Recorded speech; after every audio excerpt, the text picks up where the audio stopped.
for a fight? Oh yeah. You ready to rumble? Oh yeah. That's why. And with my tank top of +1 Constitution, I will formally start the game. So, is everybody ready? Yes, sir. Okay. Well, when we last left off, our intrepid group of adventurers had recently returned to Targos, victorious after capturing their quarry, Sephyk Kaltro, and keeping his severed head in tow. With Larry's new ally, the Steel Defender, and a little finaggery from Otaku in his rock form, we've entered the Calishtan arms and set about through the party's plan of assassinating Speaker Naerth Maxilandar. So, as we currently join Alistair now, alone in this room. Alistair, as you look around, Sheriff, or rather should I say Speaker Naerth, shutting the door behind your party members, turning back around to you as General Scath sits by the fireplace.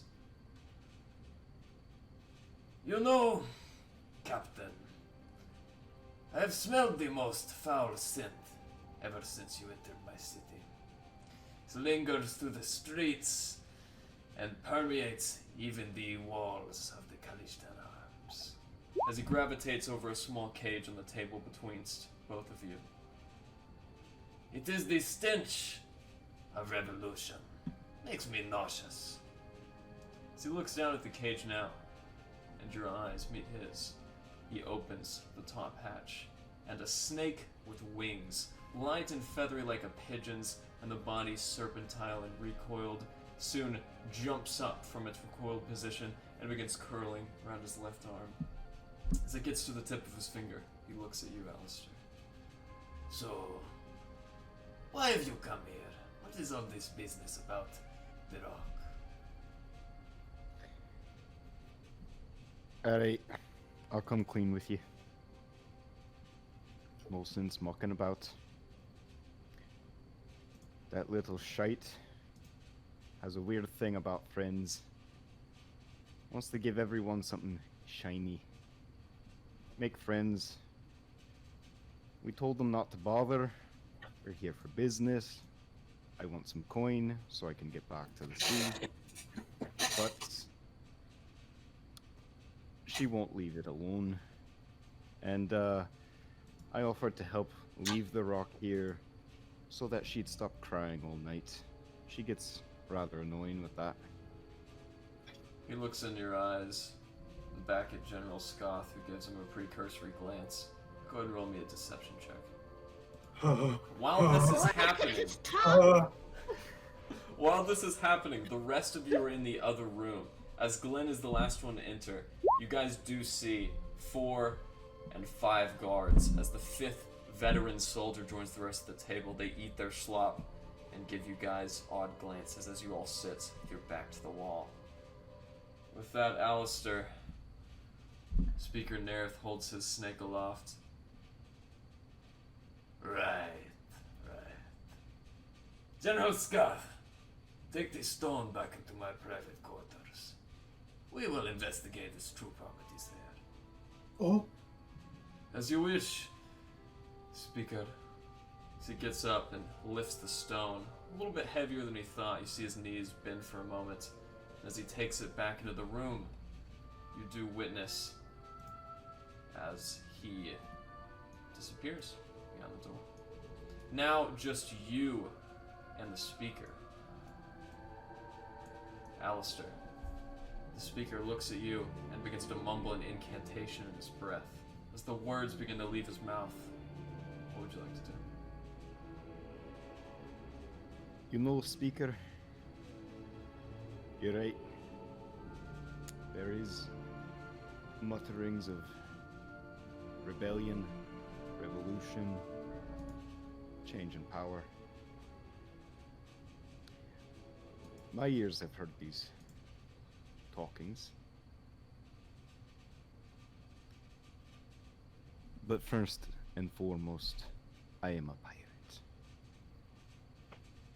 I seek coin and freedom. I have no interest in the dealing of politics. name a price, I'll point them out. I have things under control. However, I am much more concerned with your allies in the adjacent room. Do I have your word that nothing fishy is going about? I promise I'm just annoying. Look, the druid, he's a bit smelly. I'll give you that. I don't think he knows what a bath is. But other than that, we're just passing through. We've actually got business further on.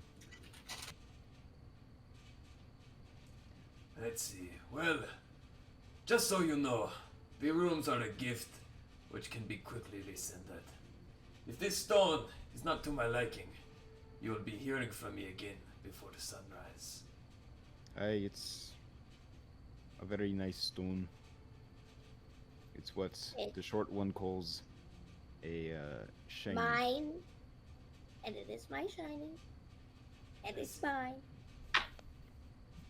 Well, But yo, nevertheless, I have things to attend to.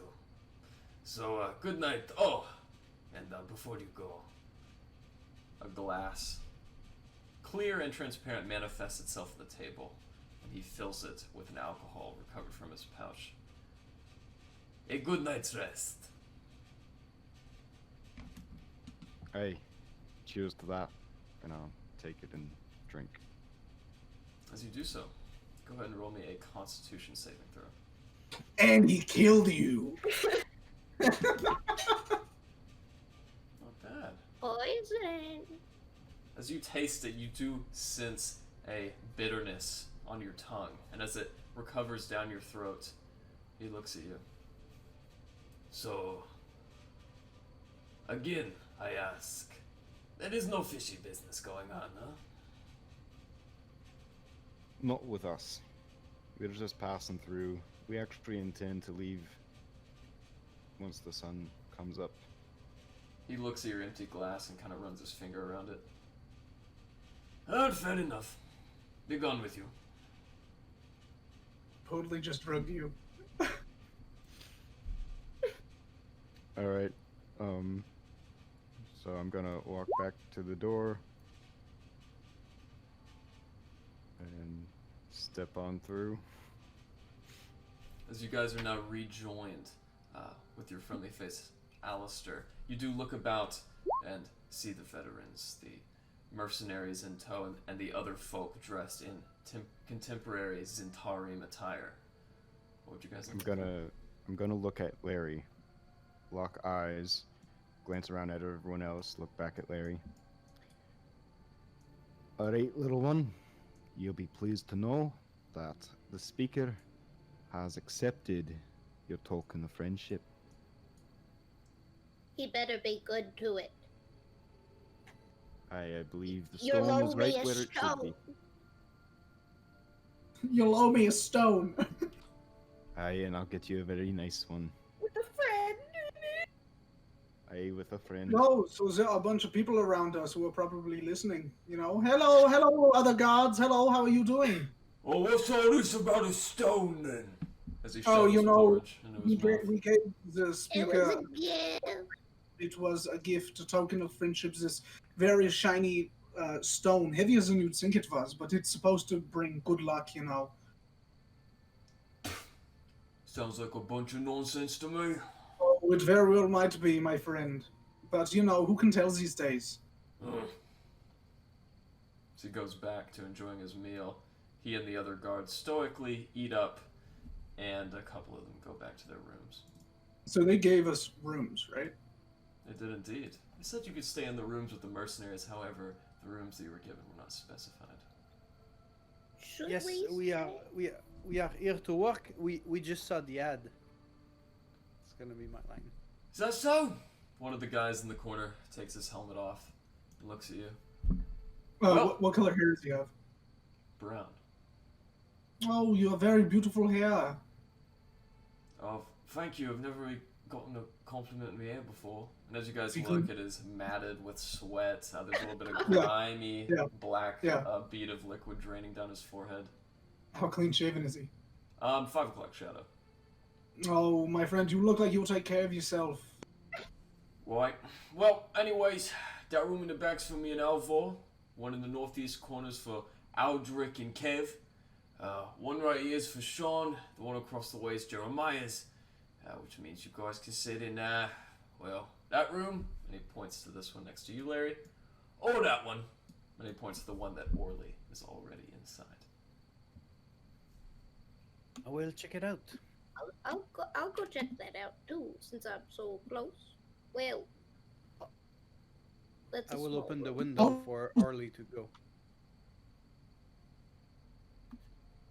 Do you wouldn't happen to have any private quarters, would you? Fortunately not. But if you want somewhere more private, I'm sure Triglio can help you. Oh, very well, thank you, thank you. Okay, who's bunking with me? Who's going in this room? Who's going in that room? I suppose that I shall bunk with you, Rez. Oh, very well. I will take the little lizard. Since I'm in the same room right now. As Glenn makes his way down and finds a room of his own, you are all in your own room, sequestered with 2 red bed comforters in each corner. There's also an empty chest, a footlocker, and what appears to be a small ottoman in the room that the 3 of you accompany, Erlon, Alistair, and Aurelis. As for Rez and Larry, you guys actually both have a footlocker, empty though it is. You guys have a very pleasant view out into the bay to the east. Rez, could you Oh. play me some music? What time is it right now? It is approximately 11 p.m. Oh, So, Larry, you know I could. I'm gonna, like how rich people do in movies. I'm gonna pop my glove off one finger at a time, and then take it off, and then pop, pop, pop. On the other hand, take it off. I'm gonna take off my jacket, like my heavy cloak, and down to my fancier clothes, which are they're a little more well preserved because they've been under a traveling cloak, but they're still beaten and battered. And then I'm just gonna pull out my dulcimer and play a tune, something a little fun, but something mostly mellow, just kind of like an evening tune. And then as I play, maybe 10, 15 minutes, it's gonna turn into that typical song that you guys have all heard. Although it's different every time, it's still that melancholy, hopeful song. Absolutely fantastic. And as you do so, the rest of you have some free time to yourselves. Do what you'd like to do in a short rest. However, Aurelis, I see you getting a little frisky with Orly right there. What are you trying to do? I want to make sure that I keep a good eye on what's happening in this one room. Okay, Erlond and Alistair, as you guys watch him attuning with his familiar sense and his eyes burning with an arcane flare, Aurelis, you can see into the window quite well. As Scoth sits there for a while, inspecting the rock, nothing appears or seems to come out. He sits there for a while, and you can actually witness him if you'd like to as he completes his inspection. I will relate what's happening to my friends, and I'm gonna say, did we have any special code? Any activation mechanism? I actually have a suggestion. Please do. I was thinking, he's going to bed. Now's a good time to strike. The guards are a bit occupied. Perhaps you and me, we go in through the front. Our friend Elrond here, Erlond, perhaps you go outside, take up a position outside the window. We can get Rez to keep the guards preoccupied. And sleep Larry of with them some as well. support there. We hit them hard, we hit them fast. We get the messy business over with. What do you lot think? Action can be great. We are Larry and I are in a different room, right? That is correct. Yeah. However, you guys can go to the same room if you'd like. I was gonna cross the hall and talk to them in a minute. Yeah. I'll keep Right now, watching. Larry's just having a private show.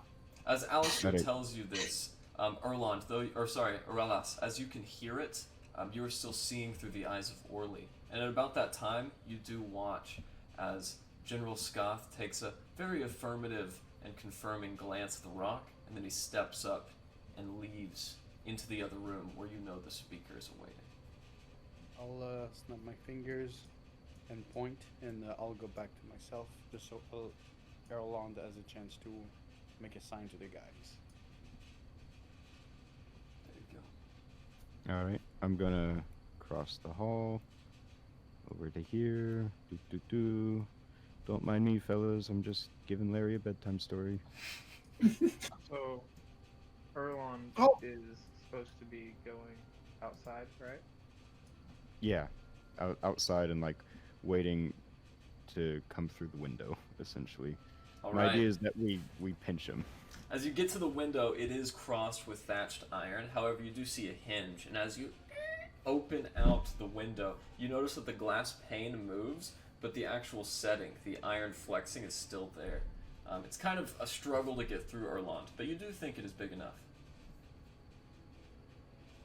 Wait, he left the room. Should we go anyways? He must be inside somewhere else.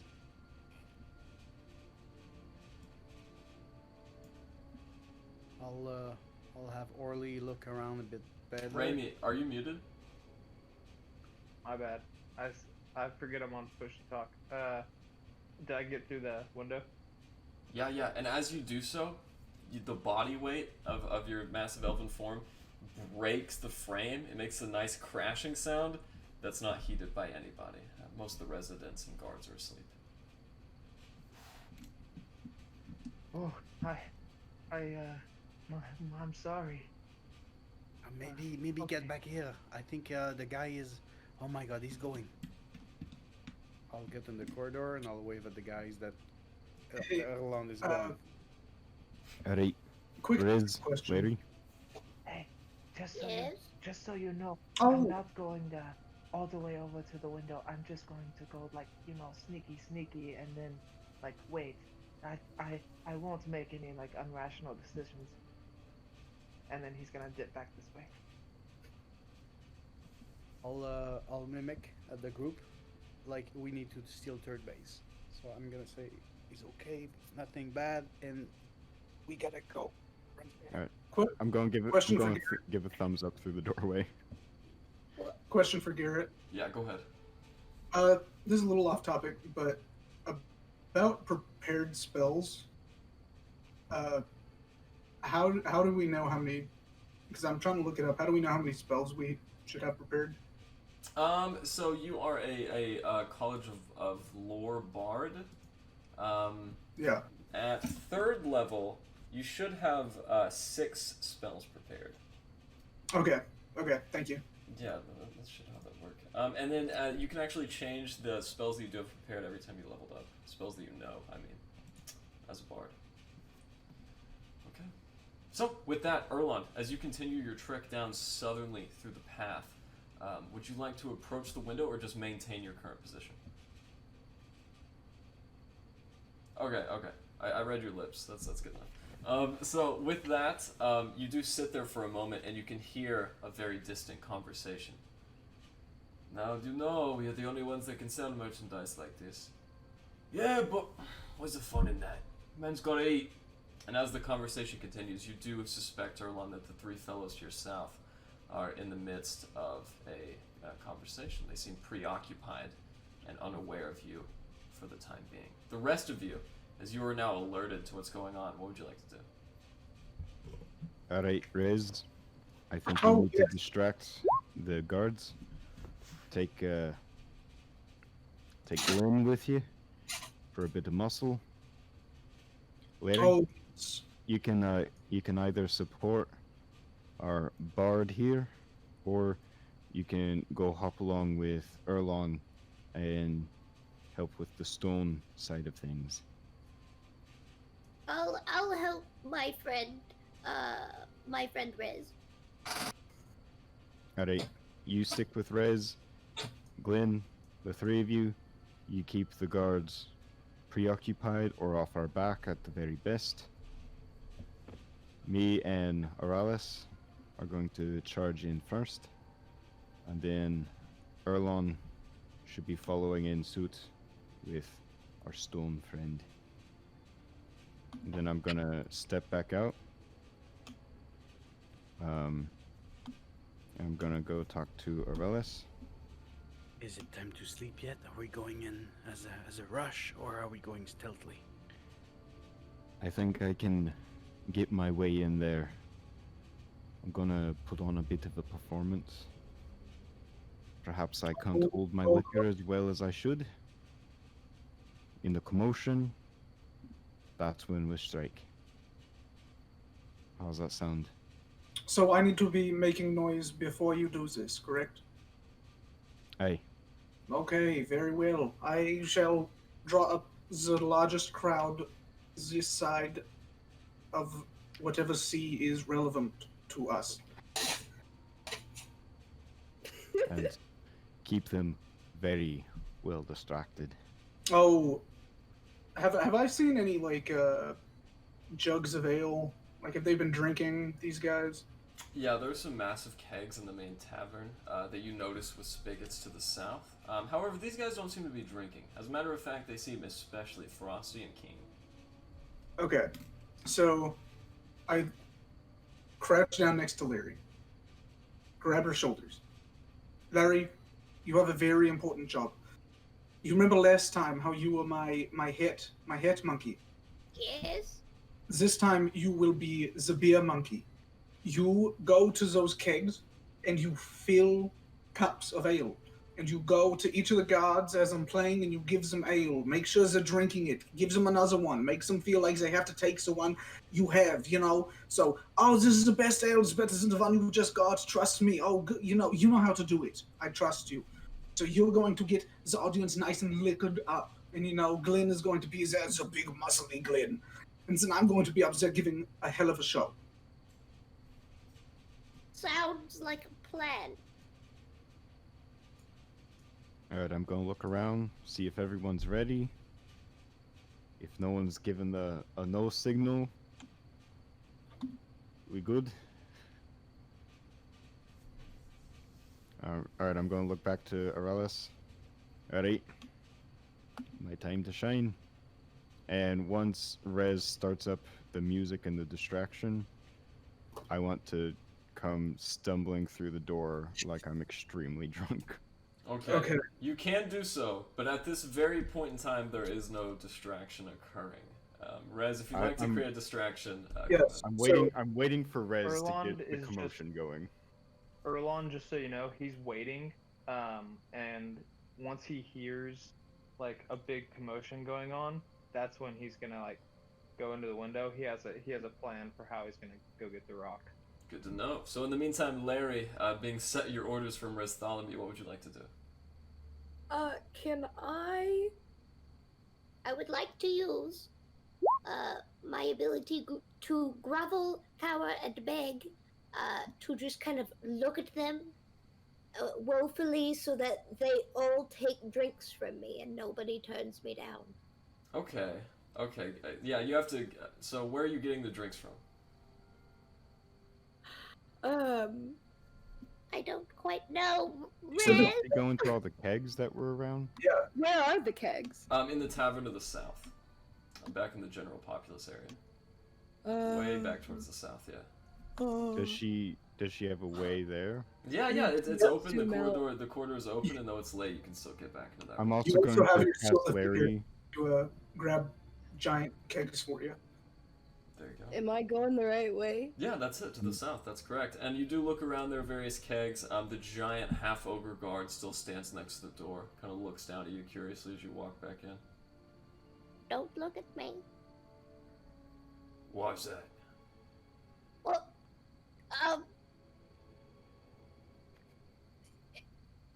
can I just not respond? Yeah, you don't have to.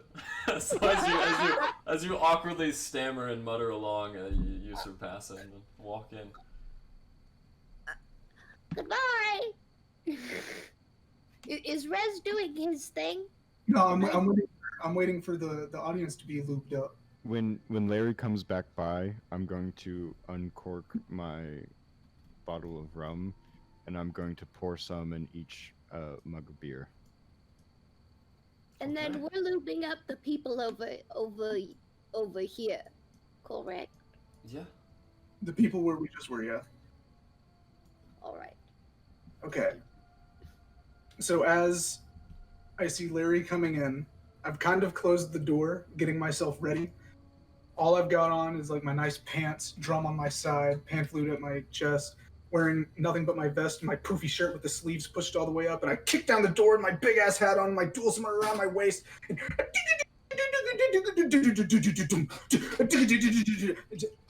wreaking havoc, making like a huge ruckus, playing a song. I'm throwing coins at people. I'm trying to get a good mood. I'm trying to lighten the mood. I'm pulling people up on tables and dancing. I'm clanking beer. Okay. Yeah. So That as you happened kick in- open Or the door, I attempt to get as that you- kind of. as you kick open the door and begin rambunctiously playing all of your instruments, go ahead and roll me a performance check. And Okay, down to this. despite the outcome of the roll, with that noise and ruckus, you do see a couple guards as they step out of their doors, rubbing at the sleep and tired out of their eyes. Oh. Alright, it is a delightful song, however, only a couple seem to be generally amused. The other ones are just so absurdly The ones that don't look into it are the ones I target the most with like beer and stuff like getting up on tables and pulling them up. The people who look least interested are the ones I'm going for. They hate you. And as they sit there looking about, a couple of them go back to sleep, but for the time being, with your distraction, you've maintained the attention of these 5 gentlemen. And as that is your cue, Alistair, they are for the time being taken away from the door, which you currently linger outside of. I'm gonna come stumbling in, just rambling and muttering. You know what? You're a good man. As you walk in, you catch them mid-conversation. So, as far as I can tell, this stone is actually...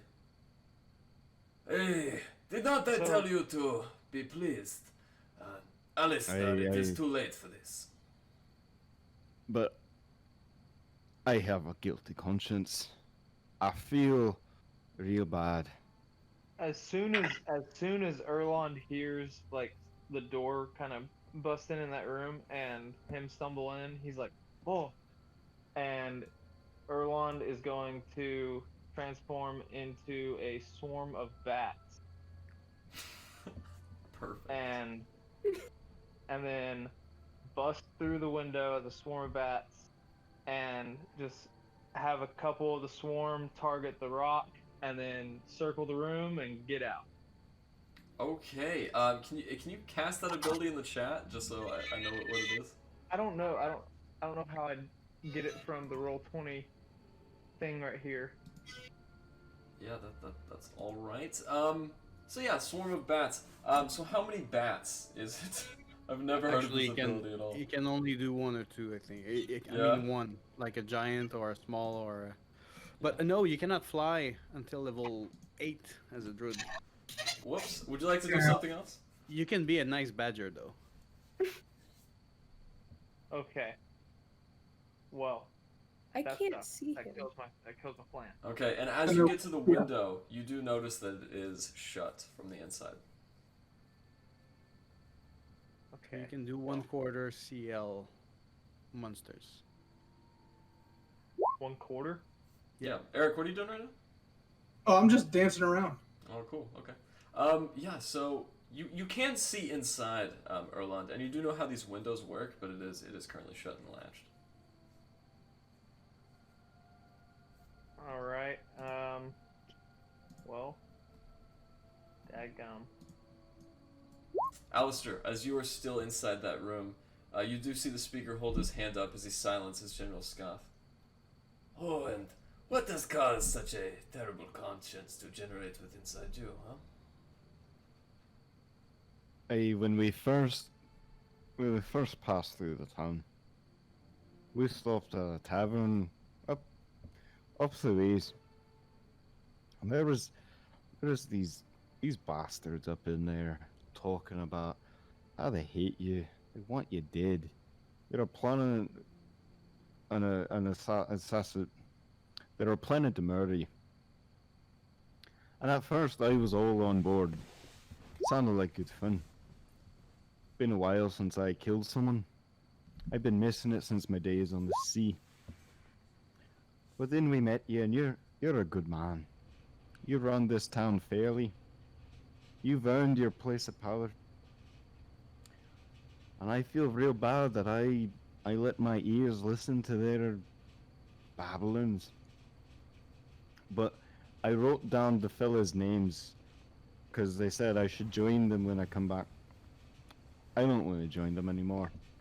But I got their names here, and I feel real bad I didn't give them to you earlier. And I know there's the whole misunderstanding with the rock and all that. I don't know what's with the little devil, but she's real weird about stuff. I'm really trying to get rid of them all, but you know, we are where we are. So I'd like to give you their names as my way of saying I'm sorry. Oh, is that so? I thought they were already taken care of. As he looks at General Scott. Oh, please, that speaker, I swear their heads were put on pikes this morning. I do not want to hear it. Captain Alistair, what are their names? Hey, give me a second. They gave me a flyer. A fucking flyer with their names on it.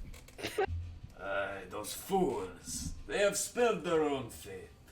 As he sits there awaiting it, you still see the bizarrely gleaming whistle that hangs from his lapel pocket, now just perched out of the corner. Garrett, Go ahead. I'm gonna take this opportunity to try to cast a sleep. Do I select creatures? Oh. Okay, but this is gonna be nice. I think it's gonna be fun. Okay, I'll focus. I'll move my body just so I see the entrance of the next room, and I'll cast sleep within the room, and I'll try maybe not to get Alistair asleep, but we never know. Okay. What is the casting time? It's one action. One action. Okay, so as you step in, they see the incantation, and knowing the sign of magic, they go for their swords, but the spell casts before they can react. I don't know why it's not showing though. Oh, there we go. Very nice. Okay. It's weird. It's weird. I keep clicking it. Okay, so it's 5d8. Yeah. Perfect. Okay, so yeah, go ahead and roll 5d8. All right. So the creature with the less HP in the next room, yeah. And where are you casting? Which room are you? Just ahead targeting? of Alistair, towards who he's speaking with, you know? Okay. And with that, as Naerth is reluctantly waiting the room, and Alistair, you are doing your grandiose depiction of a drunk man. Naerth falls asleep, buckling at the waist. His head crashes into the hardwood table, and Scoff immediately stands up, pushing his chair out. As he does so, he reaches into his dark cloak and returns with his hand filled with a magic flax horn. As he blows into one end, no sound comes out. But suddenly, at that moment, you do see all of the guards' attention in the other room turn towards the door. As they completely withdraw their swords. Everybody, go ahead and roll me initiative. Was worth trying. I felt there was so long you could stretch that. Do I have Ariel with me?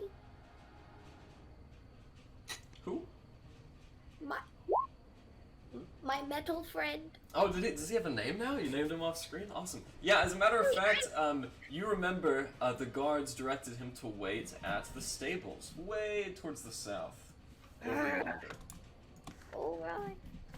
Garrett, I know we stole some of Erlon's thunder there. Should we allow him a creature wild shaped and into the next room, like one behind them? I don't know. He can definitely wild shape, but the problem right now is he can't get within that room unless he does something with the window, which he can do if he'd like. As a giant spider, you could do it, man. That is true, but as a giant spider, you probably can't fit beyond that precipice, right? It's a giant wolf spider. Those are what, basketball size? Oh, yeah, good point. Yeah. He's not turning into like a giant spider, just a big one. Those things can sneak everywhere. There Like you in go. your hairs. Well, at the top of the chart, Rez, as you look around and see these gentlemen getting ready to withdraw their swords, is this your turn, Rez? What do you want to do? Oh, I'm first up. Okay, was not expecting that. Here we go. I don't Do think us anyone proud. Okay. I just want to say this dark vision stuff is I know, This- right? blackness map. I can't even see the entirety of this room. is. Yeah, you're the only one without dark vision, actually.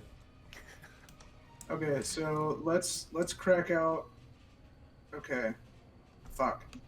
There's a fireplace there. Have we had a long rest since our last battle? No. Yeah. Okay, so I have no spells. Oh wait. Yeah, since your Oh, we last did. battle, since Sephyk, yeah, you guys slept at the inn. Yep. Well, Yeah, some of we you had did. a long rest. Yeah, you guys had a long rest. Yeah. Okay. But so we haven't had a rest since I did my arm, and that's why I'm down 2 HP. Correct. So, are there any guards right here?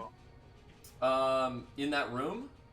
Well, I mean, like in this corner, because that's the extent of my No. sight. Since you've been in there a while, you do realize that all the guards that have been sleeping are now in that room currently. Okay. Oh. Okay. Here I am about to draw a shape. 10 by 10. We want 20 by 20. About that big. Okay, I'm going to cast Fairy Fire. All right. And it shall be. Yeah, we'll do it right here to get them to get all 5 of these guys. Okay.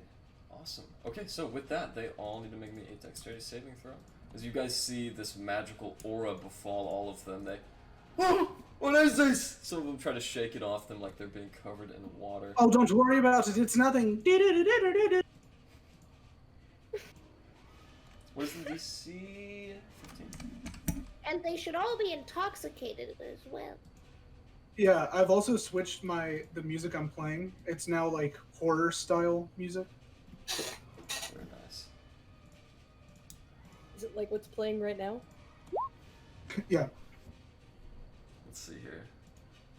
Running with a new group save option here. It's kind of fucking up right now, but it's okay.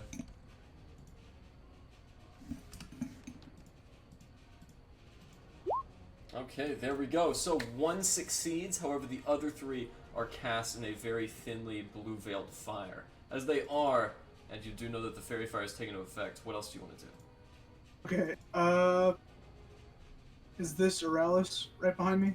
Yeah.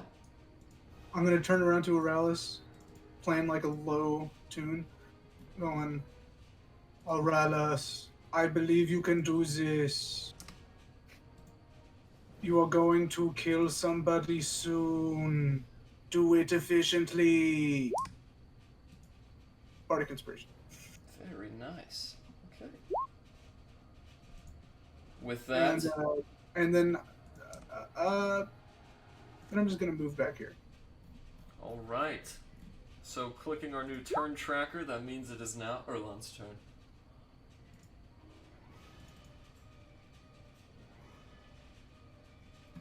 Alright.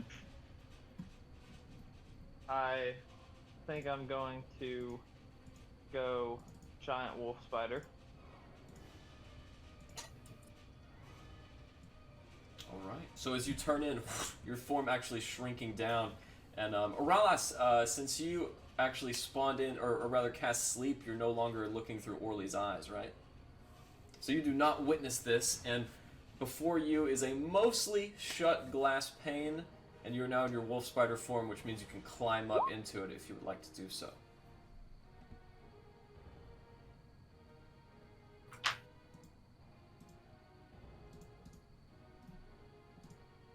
What would you like to do, Erland? I would like to sit on the sill on the outside and like kind of get a glimpse at where the rock is in the room as well as everybody else. Okay, yeah, as you glimpse in, you do not see the rock. However, you do know that the room is empty, and if you entered right now, it would actually be this room right here, Erland. You could get in to the Speaker's private chamber.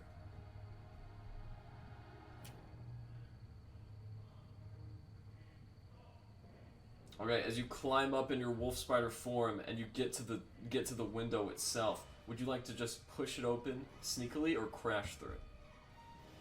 Sneakily. Okay, as you get in, no one can really see you at this moment. However, as you do look in, around the corner right before you make your way past, you can see Scoth holding his saber aloft and getting ready to strike Alistair. I thought he fell unconscious. I can see No, that no, from this in the Next other room. finder. the Speaker fell unconscious. Oh, okay. So I can see that into the other room. Yeah. You barely caught a glimpse as you crossed through the door. Or through the window, rather. My bad. Okay.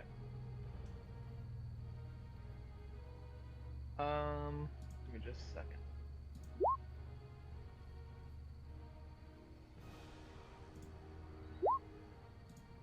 Okay.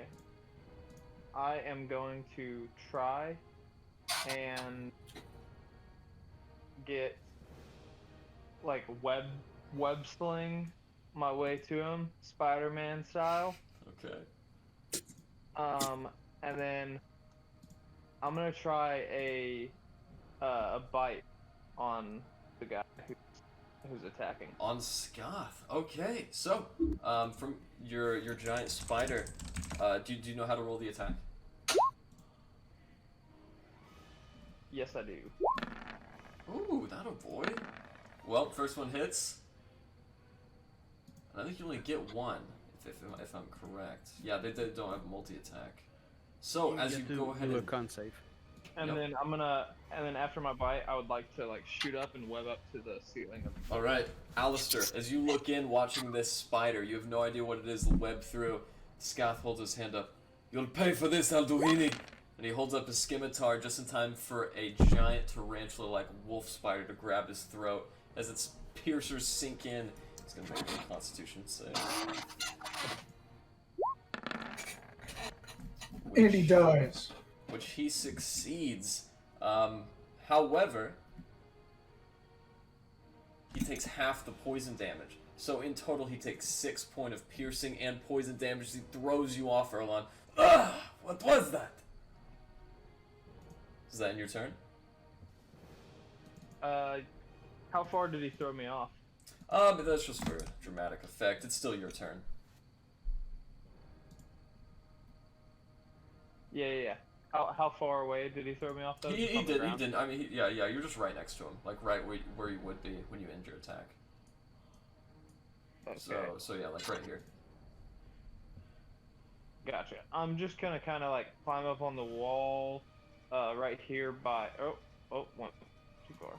Right here by Erlos, kind of right atop of him.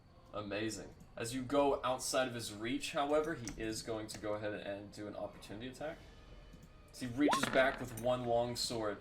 A 23 does hit, and your spider form takes 8 points of slashing damage.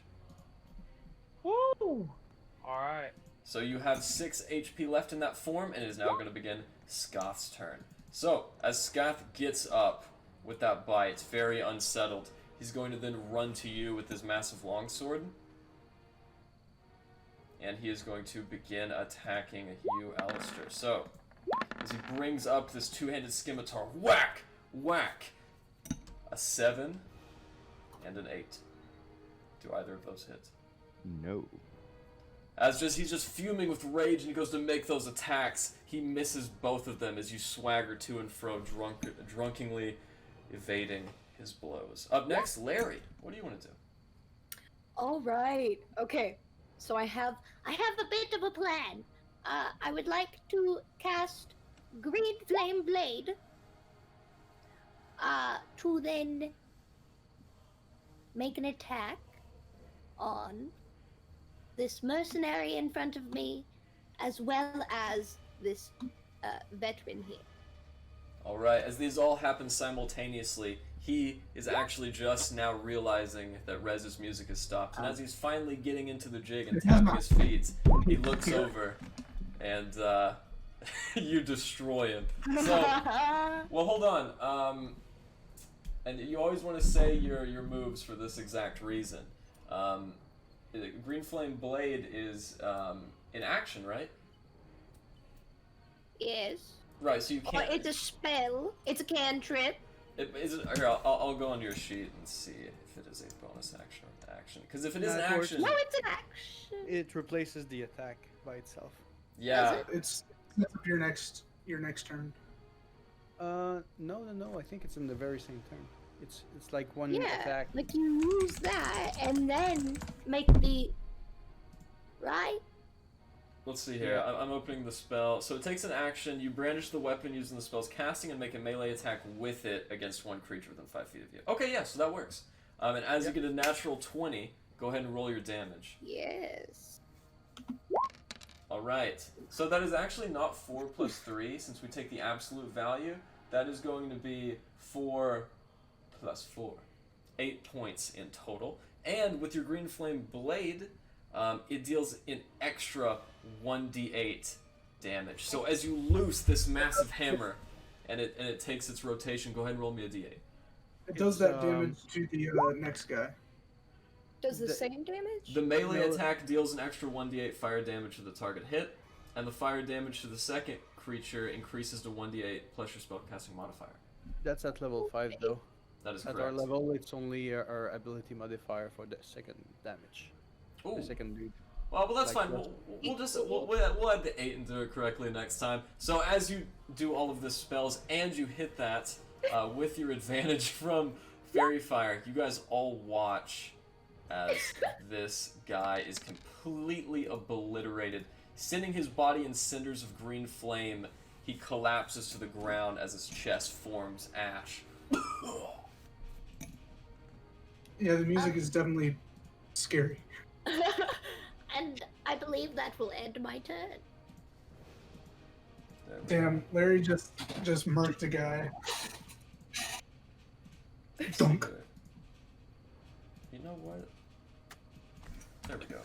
He didn't even get to go through the phases. He was just dead immediately. And Larry, if that ends your turn, it is now the veteran's turn. Unable, or rather saving his throw from the Fairy Fire, he's going to begin his turn. 5, 10, 15, 20. Running all the way down, you see his massive plate mail feet. I should have moved. Kev! And as he comes through, seeing Kev's immolated form, he looks down on you, Larry. You can see blood trickling down the corner of his mouth as he sinks his teeth in. You're gonna pay for that. So he takes his long sword up in one hand. 1, 2. As he spins around, he hits you with a 13. Does that hit? Hold on. Yes. Okay. With that, you take a total of 5 slashing damage. And as the longsword catches you in the shoulder, he pulls out a short sword and goes to stab you with that too.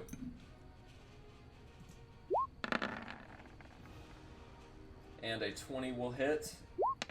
So you take a total of 14 piercing damage from this guy before he takes both blades out of you. Just die already! Relas, it is now your turn. I feel that this is gonna be a crazy fight. I will cast Mirror Image, and as my bonus action, I will be activating my Blade Song. And Mirror Image. Here we go. So I have 4 images of me around myself. And I'll just use the tokens, 4 little guys for a minute. The pink is for the inspiration, and this is not concentration. Okay, just making sure. And I will start running. Shit. I'll tell Orly, get in the room. I will need your assistance, and I will go through my friends. I know it's difficult movement. I'll protect the wolf spider a bit, and I'll be here. And no opportunity attack. This is my turn. I don't see the thing to click. Hold on. Here we go. Okay, with the power of the Blade Song activated effortlessly, you do enter the room, making your way between your allies and Speaker Scoth, or rather General Scoth, as he is now completely outnumbered. We begin with the other veteran's turn. As he begins his turn in that circle, he's going to make another dex saving throw, which he succeeds with a natural 20. As he's going to come down, stepping over his friend. Good riddance, Kev! He jumps up on the table, and he's going to take a whack at you as well, Larry. No! No, I'm so hurt. Please. Is this squishy bot? Is that? All right. So, does a 13 hit? Yes. All right. You have no shield? So 10 slashing damage. Glenn's gonna get you. That's just, and I got one left. Yeah, where's Glenn? No one told Glenn what was going on. Yeah, we said No. Someone said go get Glenn, and then you said okay, and then do it. So he's gonna go ahead again with his other longsword attack, which thankfully misses. It's a natural 1. Up next, Tribal Warrior's 1 turn, as he's gonna come down. Rez, not liking this fire that you put on him, it is now his turn to get into the action. Yeah. Alright. As he leans out with a spear, he misses, and that's going to end his turn. Alistair, finally at the beginning of the order, you see all of this chaos going through, the spider you don't recognize, Scoff fending off against Oralas, and the snakes of Naerth Maxilandar thrashing about in their cage, still contained. What would you like to do? I'm zeroing in on Scoff, and I'm gonna move my hand from reaching for the piece of parchment I was reaching for to my flintlock. Gonna take a shot at Scarth. Alright. It does, and you would have disadvantage because it's a ranged attack within 5 feet. However, you rolled a 19 as well, so that hits. So that's going to be 7 piercing damage. As this shot erupts, you all hear it, including Glenn, who's going to roll initiative, as do some other people. Actually, real quick, that's an 8 because of the repeating shot I have on it, a +1 to attack and damage. Very good point. Thank you for that. Every single number counts, trust me. And as that sound comes out, I'm going to run the initiative order for the others. However, it's still your turn. So as he takes this bullet wound, what would you like to do? I will then like to follow that up with my bonus action and fire my Eldritch Cannon. Okay. Which is a bonus action. Indeed And it's going to be a force ballista. So, Erland and Oralas, as you watch him point out with his flintlock once, he then takes his newly found cannon. As it charges with arcanic energy, boom, it emits a massive beam. Go ahead and make your attack. It's not showing me the option to roll to hit.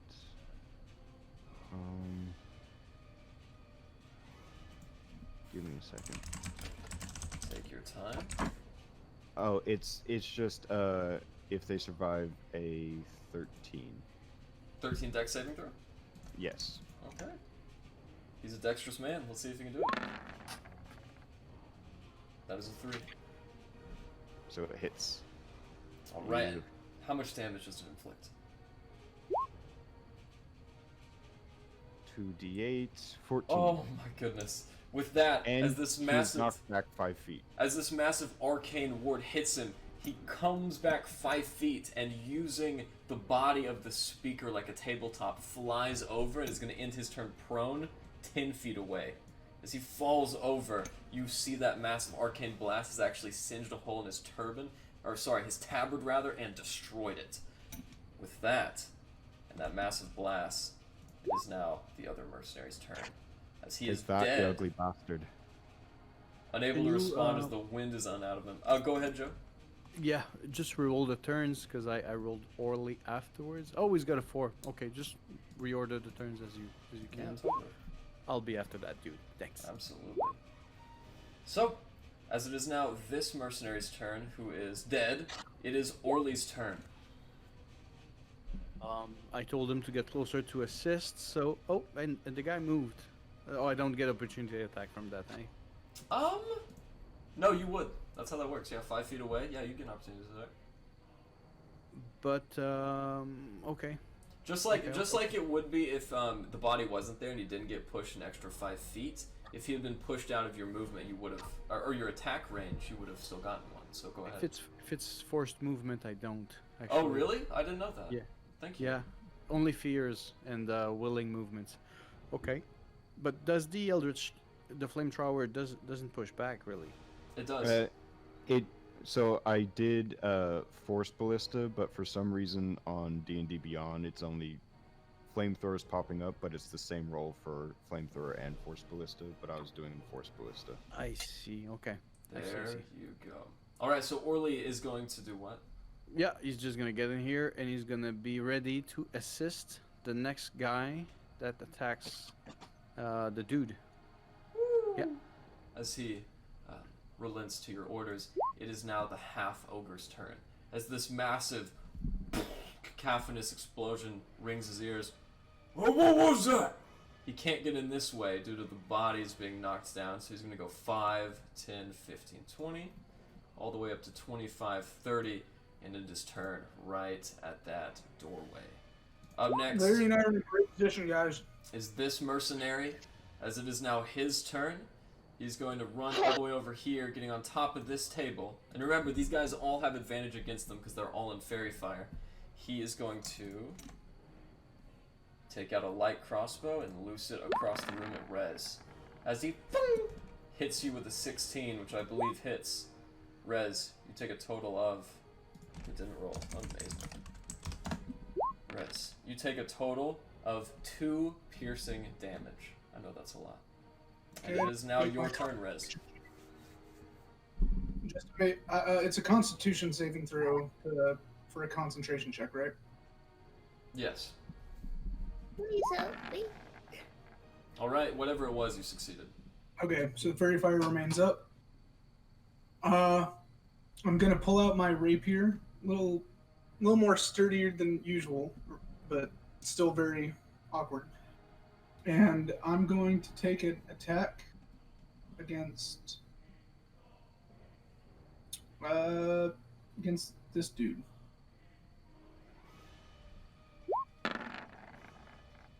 Hits. This is a 20 hit. Absolutely. Nervous, but getting the craft down and honing your skills in the process. You close one eye and stab, and it does make it through his chest. Ugh! Okay. And then I'm going to... Ah, damn, should have done that. Never mind. Okay, Larry, you look like you're in a pinch. Oh, Larry, get us the fuck out of here, please. Oh my god, oh my god, oh my god. You can do it. No, if you can't do it, nobody can. Take a bardic inspiration. Buddy. And then I'm going to use my movement to 5, 10, 15. I'm getting in here. Oh, hey guys, how are you doing? Okay, how many opportunity attacks did I just inspire? From exiting that frame, only 2. But in the process, you saved the chance of Larry taking 2. So they are going to make 1. That is a 12. Does that hit? That hits. Okay. So from his massive longsword, the guy who initiated the combat, you take 4 points of piercing damage. The other guy who you run from is going to pick up a massive 2-handed mace. And as he brings it down to half ogre, that is a 1, which misses as it hits into the hardwood floor. And unfortunately, Rez, I did just notice one more guy gets his opportunity attack in. As he leans out with a spear, narrowly trying to touch you with one hand, he misses as well. Okay, Larry, get the fuck out of there. I'm gonna. Where's the turn counter? So Larry, There it just is. so you know, you saw Rez leave. Three guys tried to stab at him. One hit, but the guy right beside you, Larry, he still has his reaction. Up next, General Scoth, as he gets to both feet. And you have inspiration. As he gets to both feet, you now see what's left of the yellow and black Zentarium tabard, which once ornately ordained his chest, now falls away, shreds and ash. As he leans up with his sword. Ah, looks like you have a friend. As he looks up, he's going to make one short sword attack at Orly, which hits, natural 20. As Orly is smashed out of existence and killed outright. Let's see what we can do here. Scott is gonna... He did waste one attack on that, correct? Hey, I can roll natural 20s all day. As he wasted one attack, he does get the opportunity to make two. So he's going to hold out as he takes a musket from a wall, which is already loaded, and points it right back at Alistair. Who can play at that game? As he goes to make his shot, Alistair does an 18 hit. Could I cast shield? As a reaction? Yes. You sure could. I'm casting shield, which is a +5 to my AC, which makes it a 20, so no, it does not hit. Alright. As it hits the shield, Rats! He's gonna go to the south. 5, 10, 15, 20. And he's gonna end his turn beyond your view. Larry, as it is now your turn, two things. One, just because Auril is a long ways away, doesn't mean you can't command him. You have like a psionic link What with him. happened You to can my tell your turn? steel defender what to do. That's a good question. Erland, your turn is right after. right after Rez's. Yeah, that's weird. They got lost in the turn order. What the fuck happened? As that ends your turn, we're gonna go to the next veteran. As it is now his turn again. This guy, the only person in front of him being Larry. Oh, I'm so sorry. It was Larry's turn before that. I clicked the tracker. My bad. Larry, it is your turn. What do you want to do? Well, I would like to try to heal myself in GTFO. So I would like to cast Cure Wounds onto myself. What do I roll? One did. Yep, and it's gonna be plus your spellcasting modifier. Which is a +5, I believe. Ooh. Yeah. Very nice. Healing yourself, feeling a sense of rigidity forming your body. What else do you want to do? I would like to run away. Hold on, let me go ahead and put in my stoof. Okay. Oh yeah, so that's yep, perfect. Wait. What's your spellcasting modifier? Oh yeah, it's +5, so that would be... That's different than your spell attack, by the way. It's your intelligence mod, I think. Yeah. So that would actually... Yeah. So instead of gaining 14 hit points, which you just gave yourself, you would actually only get 10. Yeah. So your HP should be 11. Okay. Yes. You had one hit point?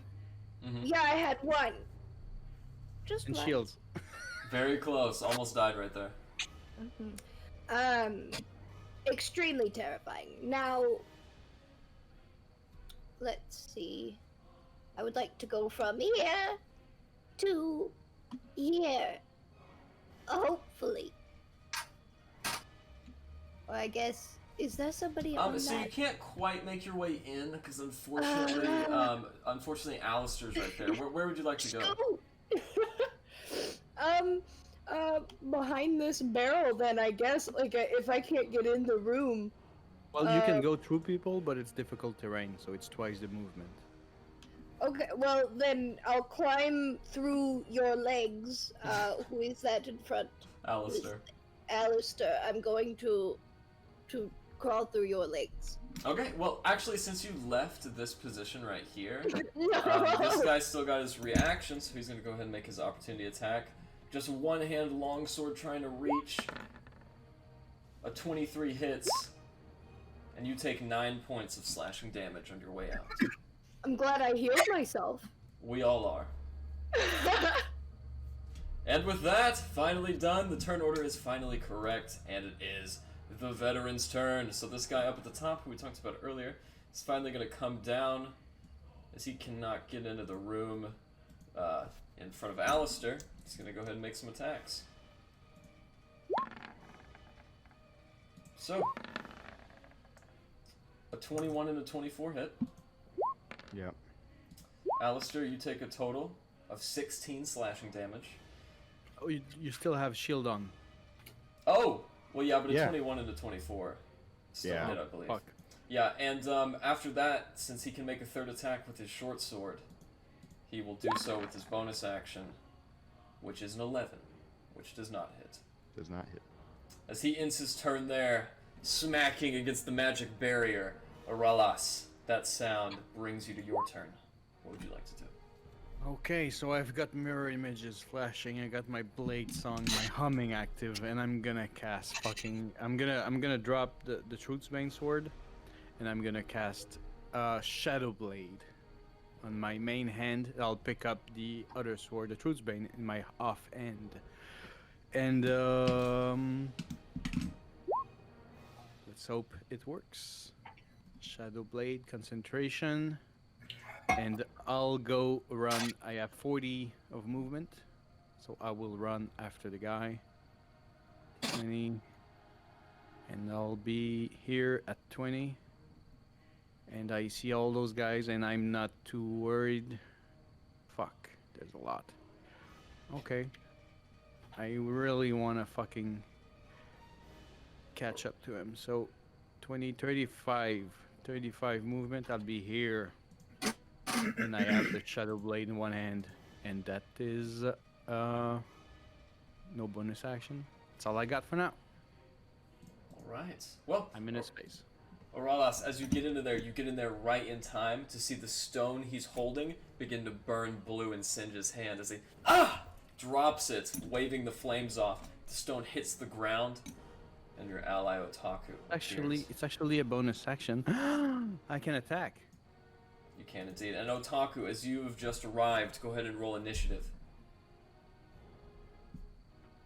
I don't need this stupid Orly. I got the fucking Dragonborn. So I'll take my Shadow Blade attack, and I'll have my offhand attack as well. Does 16 hit?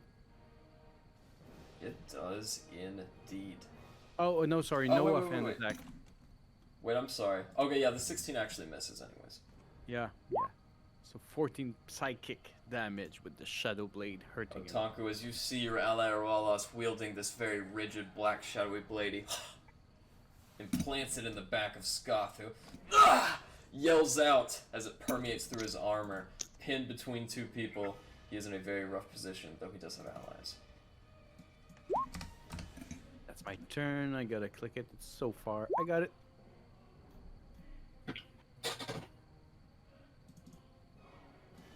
So it's my turn. Since he is pretty low, and did he notice I came out from the rock? Yes, he did. He actually had burned his hand. And we're going to say it's your turn, even though you're kind of late to the party and your initiative is going to take up next turn. So yeah, go ahead, Otaku. What do you want to do? Okay, so since he's holding me earlier, and I popped out from the rock, and I gotta say, surprise, motherfucker, and give it a head bump. Okay, yeah, go ahead and roll to attack. It's going to be a d20 plus your strength modifier and your proficiency modifier.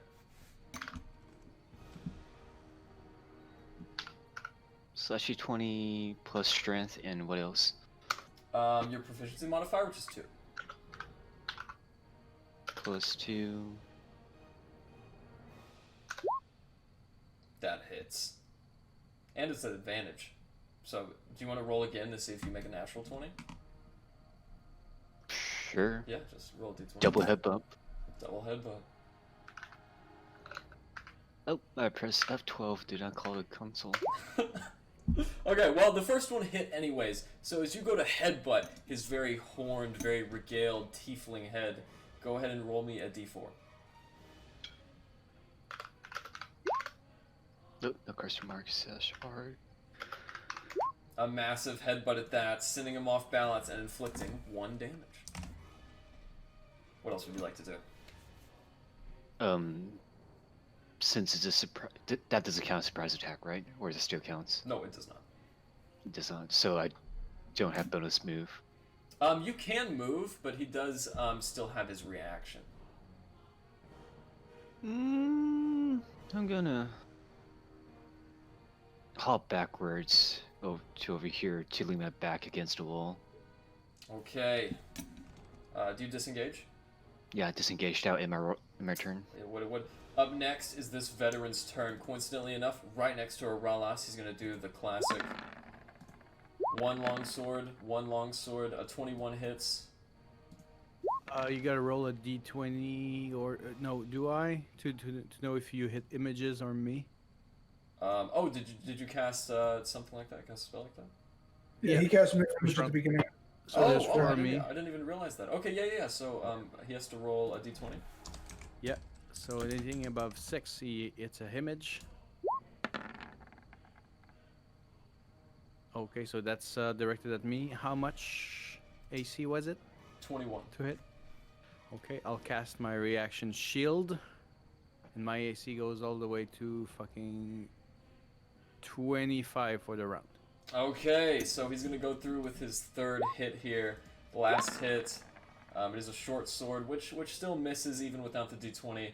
Low AC, and that is going to end his turn as he's smacking against the shield and all these duplicate images that he can't make out. The next veteran, however, the top, it is now his turn. He's going to march to the south and try to get in that room, but he can't quite, as there's so many people stacked up against the doorway. He's going to end his turn readying his attack. And we're going to go to this guy. This tribal warrior, just beginning his turn, sees Otaku to the north. He's going to come up right about here and make an attack. Otaku, as you see him lunge out with a massive spear, it is a natural 20. Otaku, you take a total of 16 piercing damage. Yeah, you're unconscious. I'm in danger. I'm in danger. So, what level am I again? I don't think I'm at the level that I can You're level dodge 3. and take half. Yeah, you're only Yeah, level 3. Yeah, that's like level 6. So yeah, I'm basically uncautious right now. Yep. And with that, you watch the celestial form falls to the ground with a small swack, and you are left alone in the room, Arelas. Up next, the next With the tribal four me. warrior. He's going to come up 5, 10, 15, 20, 25, 30, can barely get to you, Arelas. And he's going to make a one-handed spear attack. A 15 misses, and it is now Glenn's turn. Glenn, hearing this ruckus, is going to run up into the fray and immediately begin attacking this half-ogre that he sees and has his back turned to. Let's see, Glenn's got some cool moves here. Longsword hits, sending this half-ogre off his feet and inflicting a total of 12 damage. You guys hear the smacking of blades and the clashing of two massive bodies, but can't make out exactly what's going on. This mercenary begins his turn. He's going to come back over to Glenn, ending his turn and saving his attack. And Alistair, feeling the room getting a lot hotter, what would you like to do? I would like to step over Larry after they just went between my legs. I would like to ready my bonus action of my Eldritch Cannon, and the trigger for me firing my Eldritch Cannon on Maxilandar is if he wakes up. And then I would like to, using my sword, attempt to... You cannot do everything. If you're ready, you cannot do an action. Really? And it takes the reaction. Yeah, because it uses your action, right? If not, then you could just ready every turn and have 2 attacks. Ah, damn. Alright, then Alright, fuck all that. I'm just gonna move to cut off his head. I'm gonna try and cut off his head. Okay. I mean, he's unconscious. You won't have to roll for it. Just tell me what you're doing it with. My rapier. Roll an attack. If you're using your rapier. A piercing weapon. Hey, high enough for me.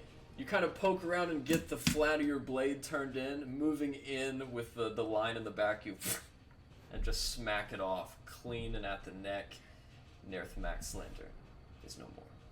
I'm gonna pick up his head, turn around, hold it up towards the veterans, and yell out, "Alright, you stand down, you still get paid."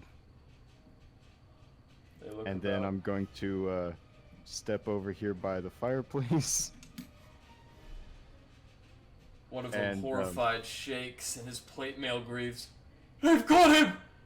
They killed the Speaker!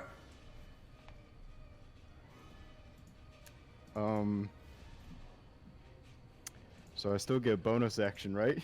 Yeah. So, I take it these veterans aren't wanting to stand down, huh? They don't look like it, but there's only one way to know. That's Well, I'm gonna aim at this veteran here, and I'm gonna fire my Eldritch Cannon Forced Ballista. That's a dex of 13. And it's gonna hit the guy behind him too, isn't it? Well, it does have a push of 5 feet, so he's at least gonna get hit by the body in front of him. Oh, I see. So it doesn't shoot like a line, it just affects one target? I'm not reading anything that says it would hit multiple targets. Alright. So, He rolled a 12. range attack spell, inflicting force damage. Yeah. Alright, so he rolled a 12. Alright, so 2d8.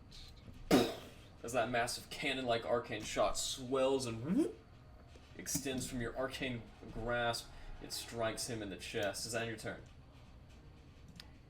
Yes. Okay. Fair enough. And I've put Maxilandar's head in my bag of holding since no one seemed to respond to him Oh, yeah. being dead. Yeah, absolutely. And up next, we're going to start with this mercenary's turn. He's dead, taking him off the initiative. It is now the half-ogre's turn. Fighting with Glyn, he is going to go ahead and make a series of mace attacks. Alright. As he spars with Glyn and just cannot make a hit, we're going to start with this guy's turn. Finally coming down in his fairy-fired form, he's going to take a shot at Glyn. Fairy Fire isn't there anymore, by the way. Oh, so wait, does the effect end on them even if they've incurred it? Well, no, I lost concentration on the spell because I Right. forgot to roll a concentration check on that opportunity attack. There you go. So Fairy Fire isn't there anymore. Perfect. Rez, it is now your turn. Great. Okay, so I can see a little sliver of the half-orc guy. The half-ogre, you cannot see at all. But I can see a little line of him on my screen. Yeah, but this guy occupies this entire 5 foot, and actually he would be moved out to right Yeah, here because of the yeah. arcane shot. So yeah, you can see the ogre. Okay, so He's I been want pushed to 5 cast. feet, so Yeah. I want to cast Bane. And that's up to 3 creatures. So this guy, the half ogre, and can I see this dude? Yes, you can. Okay, yeah. So those 3. I want to Bane. All right. Do they have to make charisma checks? They have to. Yeah, yes. Charisma saving throws. And you said 3, so the ogre, the guy at the bottom, and who else? Then this other mercenary that's like Okay. right next to the ogre, I can also see a little bit of. Gotcha, yeah.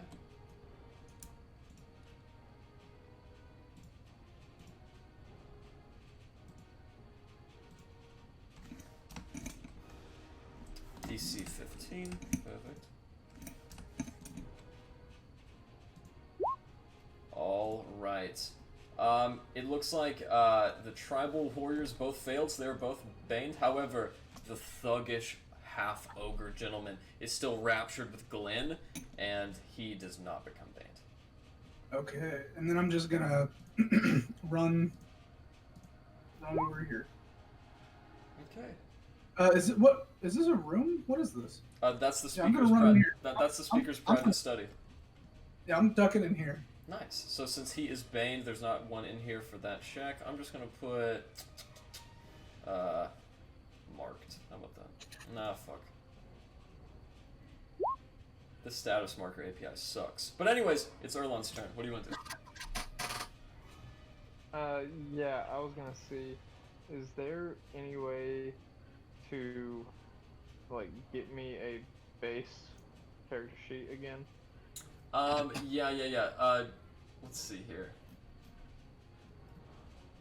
And I'll just, like, work my ass off here. That's alright. You can do like a guiding bolt from afar. You got plenty of those. Yeah, he doesn't have anything to cast it from, right? Because the sheet's all wacky. Yeah, Let's see here. That's the thing, is I have no idea, like, I don't have anything or anything. Let me take just a moment to help Erlon out with this. Yep, we're gonna delete this sheet because it is now just a wolf spider. And I'll make you know.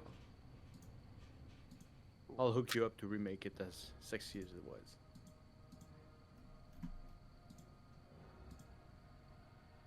Yeah, I just figured since it was like with the spells, I could just look up the spells in there and drag them into my character sheet. I figured it would kind of be the same and just drop a wolf spider character sheet in there, but yeah. All right.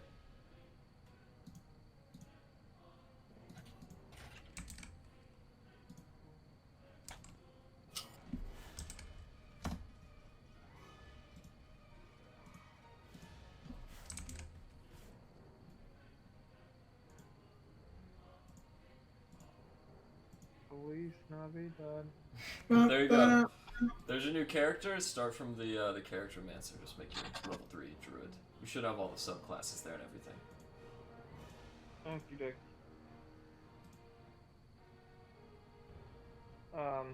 If you want to play for me for right now. Hey guys, I think Erlon is looking at the stars again. He tends to do that sometimes, but that's okay. So wait, Guys, you can really see Canis Major right now.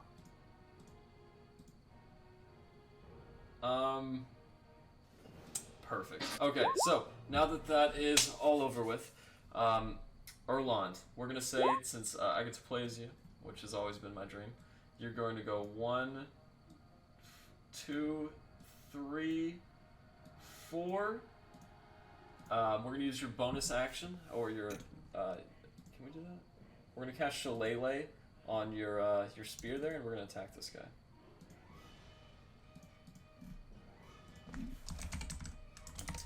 Bada boom, bada bing.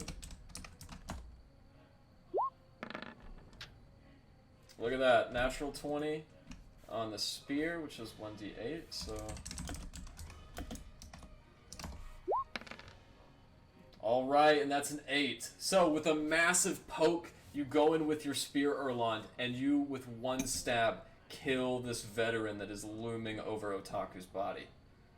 As you do so, that is going to end your turn, nestled up right into that corner. And we're going to start with General Scott's turn. Wait a minute, what the fuck just happened? Sorry, Larry, it is not your turn just yet. Scott is going to come over, looking at you, Aralas, and is going to go ahead and make his series of longsword attacks. Roll a d20 for your images for each attack. Absolutely. Por favor. And he needs to be 13 AC. Alright, so that hits. Well, since it's below 6. Below 6 is going to be towards me. Yeah. So then you roll your attack roll to hit. Alright, that is a natural 20. And Okay. he inflicts 4 plus 8, that is 12 points of slashing damage, plus his short sword. Yeah, that's my life.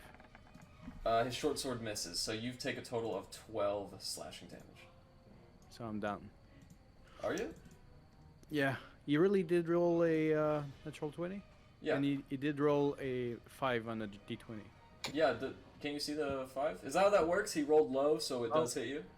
Yeah, it does. Yeah. Okay. So I'm down. I'm on the floor. There you go. Up next, it is now, sorry, Larry, it is your turn. Thank you.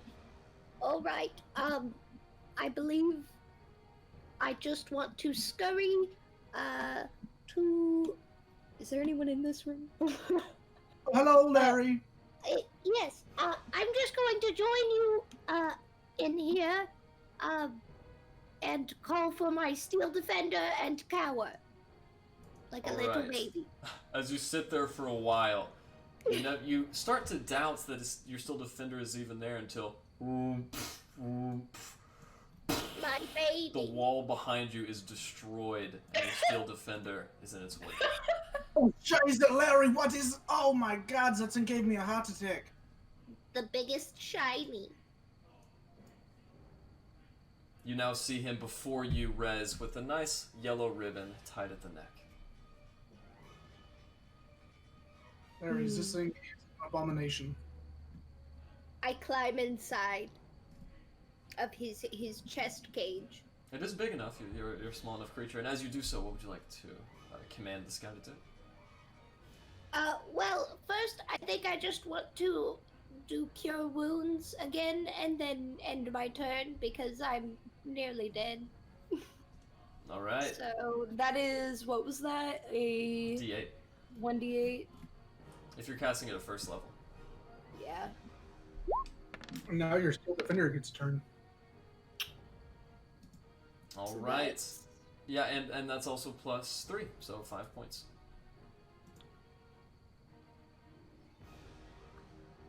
Okay. Does that end your turn? Yes. Oralas, after taking that massive scimitar blow to the chest and falling back, Scath and his goons lean over you lasciviously.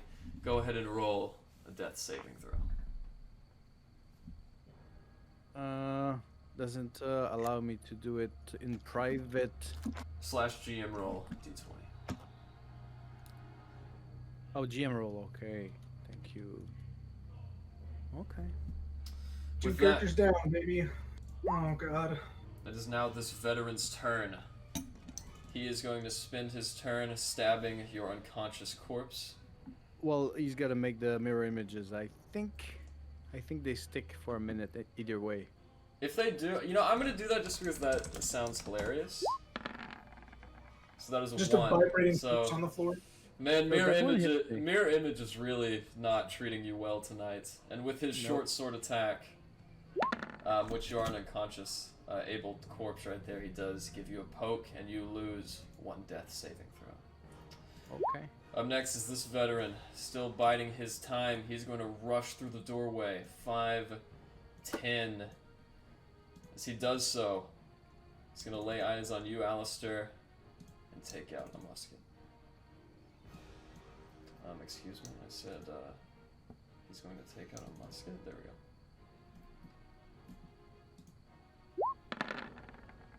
Alright, does an 18 hit? Can I do shield again? With the reaction, yeah. You haven't used your Yes. reaction yet. So I'm going to shield it up, and that's going to be +5, so it'd be a 20, so no, it does not hit. Perfect. And as that turn ends, that guy's dead out of the initiative, and it's going to go to this guy. This guy is going to do the same thing, and he's going to try to poke you once, but since your mirror images are everywhere, you can't quite get it. Alright, so a 10 means he One- misses. Yeah, he hits an image, but he needs to make up AC 13 still. Or he misses. Even the image. I know it's wonky. Makes sense to me. And the image is destroyed with an 18. Okay. 2 left, sorry. It is now still Glenn's turn. Glenn is going to spend his turn trying to sneak by this ogre. As he does so and gets out, the ogre is going to go ahead and make himself Smackaroo of Opportunity, which he misses. As Glenn continues to run down, he sees you immediately, Otaku. As he gives you 1 point of his lay on hands, you are now awake and conscious with 1 HP.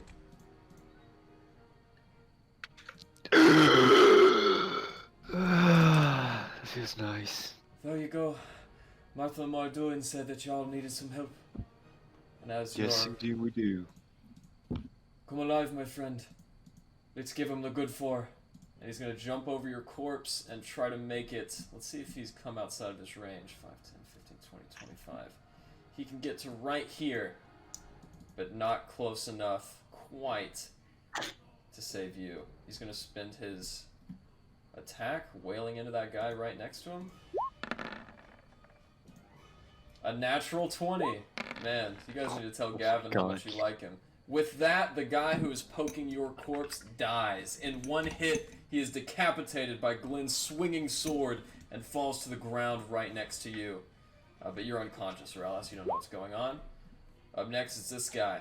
As he's holding his turn, he's going to run into the room. And he's going to go ahead and try to make a light crossbow. Rather, he's just going to throw his spear right at you, Oralas.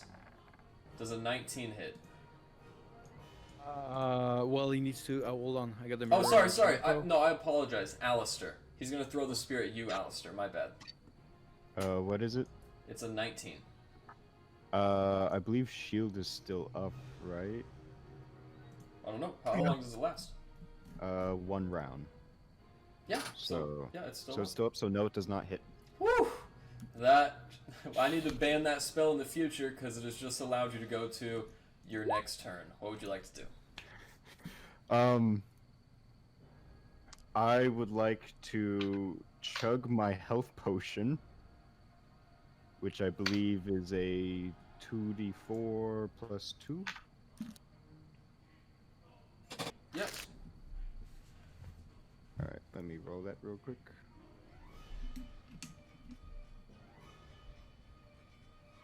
Thank you for keeping that note, by the way.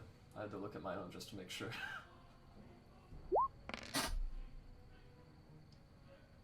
Good job. That is a fucking... That's actually a pretty good roll. And just to check up, Raimi, is your character sheet going okay? Do you have any questions? Yeah, it's going good. I'm just setting up on my... Just checking in, Alistair, as you've rejuvenated yourself by glugging that potion down as an action. What else would you like to do? Give me a second. I'm adding my health points to my sheet. Okay. And now for my bonus action, the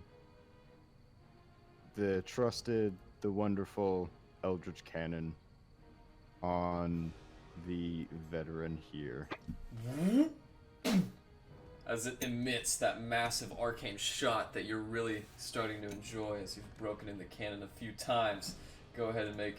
Oh, actually, he needs to make me dexterity save. And this is against the veteran, correct? Yes, 13. All right.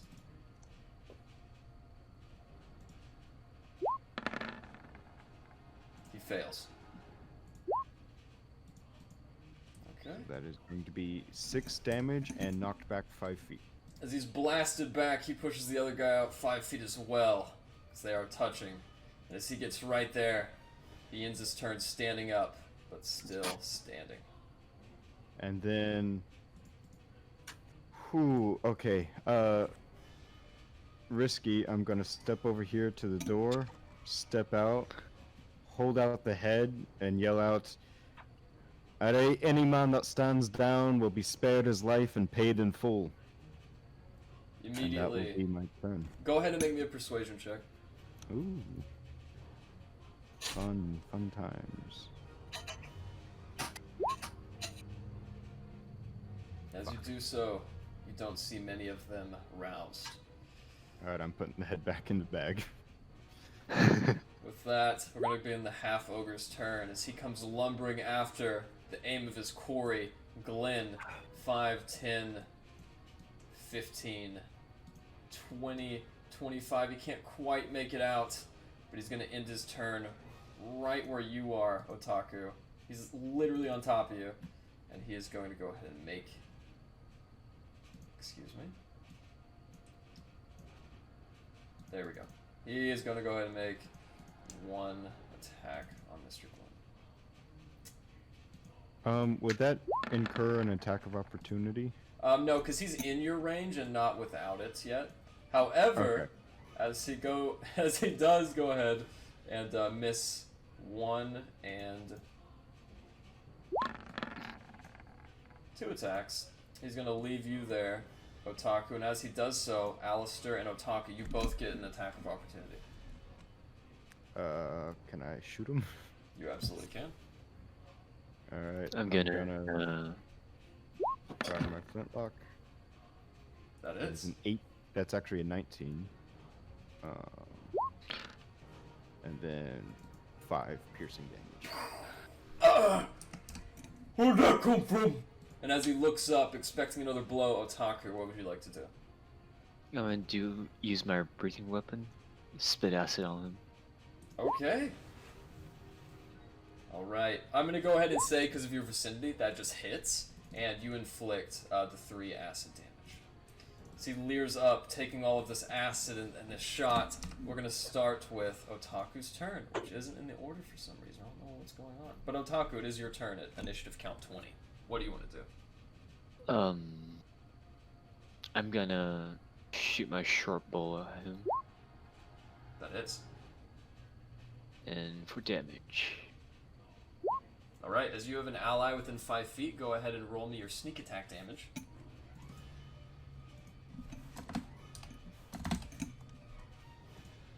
I'm clicking it, it's not letting me. I'm gonna type in such RD6.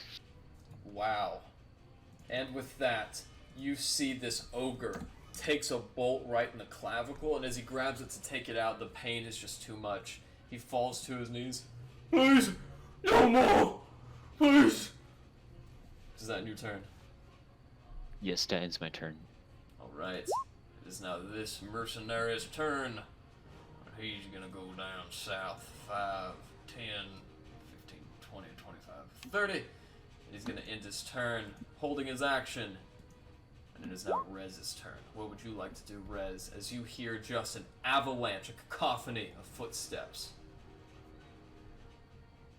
Oh, well, I'm going to peek out of the room.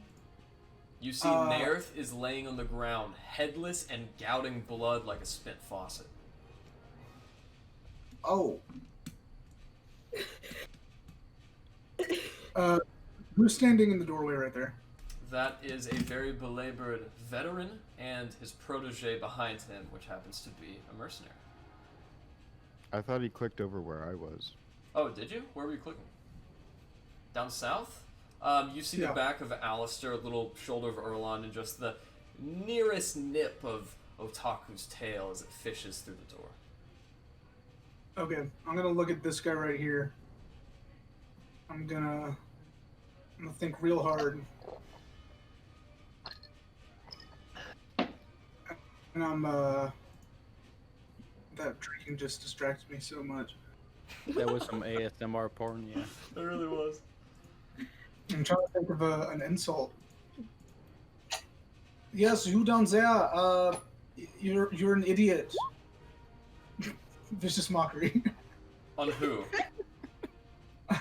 On this veteran. You're an idiot. Fucker. Hey, you fucker. Hey, fucker. Hey, fucker. Alright, throwing your voice with all the charismatic flair of a bard, trained in his Oh my craft, god, you're an idiot. he rolls a natural 20 and looks back at you. Do something about it then. Oh, okay. Goodbye. And then I'm gonna use the rest of my movement. 5, 10. He broke through this wall, correct? Yes, he did, and there is an entrance that you can see right next to Erland, illuminated in the torchlight. 15, 20, 25. What's my movement speed? 30? Okay, I have 5 more feet. There. Okay. Alright. Yeah, and I'm gonna end my turn there. Great placement. Rainy, if you're busy, don't worry about it, but it is your turn. Yeah, I do have a question, but you can still play for me. Okay, yeah, go ahead. Ability score method. I have your old stats way up in the chat, and we're gonna have to get to that in the future. I would just say skip Okay. it if you can. Yeah. Cool. It's a shame. But in the meantime, we're gonna go ahead and roll with Erlon. So he's gonna come over with the difficult terrain, And as he gets to here, skipping over this thug, I don't think Erlon would mercilessly kill a man in cold blood. He's going to come over here, and Erlon, you have Cure Wounds, I believe. So we're going to go ahead and cast it in the fray and the attacking onto Aralas. So Make it easy on you. I have 2 cantrips. I have all the druid first level spells, all the druid second level spells. I just have to prepare them all. So if you want to just have 4 prepared for my character out of that list, you can. that sounds good. Aralas, you currently have 8 health points from that amazing Cure Wounds laid down by Mr. Erland, and because of his modifier, I believe you have 10. But we don't know, so I'm going to say you have 10. Up next, it's Scoth's turn. Erland, as you're still pretty close, Scoth is going to break out and attack you. As he comes out, making his first longsword swipe, it misses. He's going to make a second. It hits, natural 20. Boo. Erland, with that, you are knocked unconscious. Oh, As great. he makes this massive I'll just swath. pause this right now then. It comes over here. Yeah, I get my opportunity attack. You do indeed. At So does disadvantage. Gloom. Oh, yeah, Glenn does too, yeah. I'll pick up my Toothbane, Shadowblade is gone. I'll swing at disadvantage because I'm on the floor. Because I died. Alright. I stay honest. Truthbane misses, unfortunately. You would have had advantage if you were up, but thank you for the disadvantage notice. But let's not forget about Mr. Glenn's attack. As he wrings his hands in his saber, he is going to hit, because that is advantage with Erland so close. And Scoth takes 8 points of slashing damage as he rounds the corner. With that, Scoth is going to continue. 5, 10, and in his turn right here. At about this time, he locks eyes with Alistair, and as he notices that decapitated head from before in the fray, he lifts his hand up. Wait! What is that? That would be the head of the poor bastard formerly known as Maxilandar. The veteran gets up, and as he brings his sword down, Scoth holds it with his own. I see. There is a new speaker here. One who offers grace and homage for a price. Bend the knee, and you may save your allies' heads. Live on in your rebellious ways, Mr. Alistair, and your head will be dealt a similar service. So you're saying, I bend the knee, we walk out of here. It would seem as though I've been compelled to make this offer. What do you say? Why is the sudden interest in letting us go all of a sudden? I have always wanted to be Speaker. Well, you can't just do this, Scott. There's an election. That is true. And the duly appointed sovereign of Targos has named me his sole heir and inhabitor. So, seeing as how Speaker Scoth now controls Targos, he will let you go.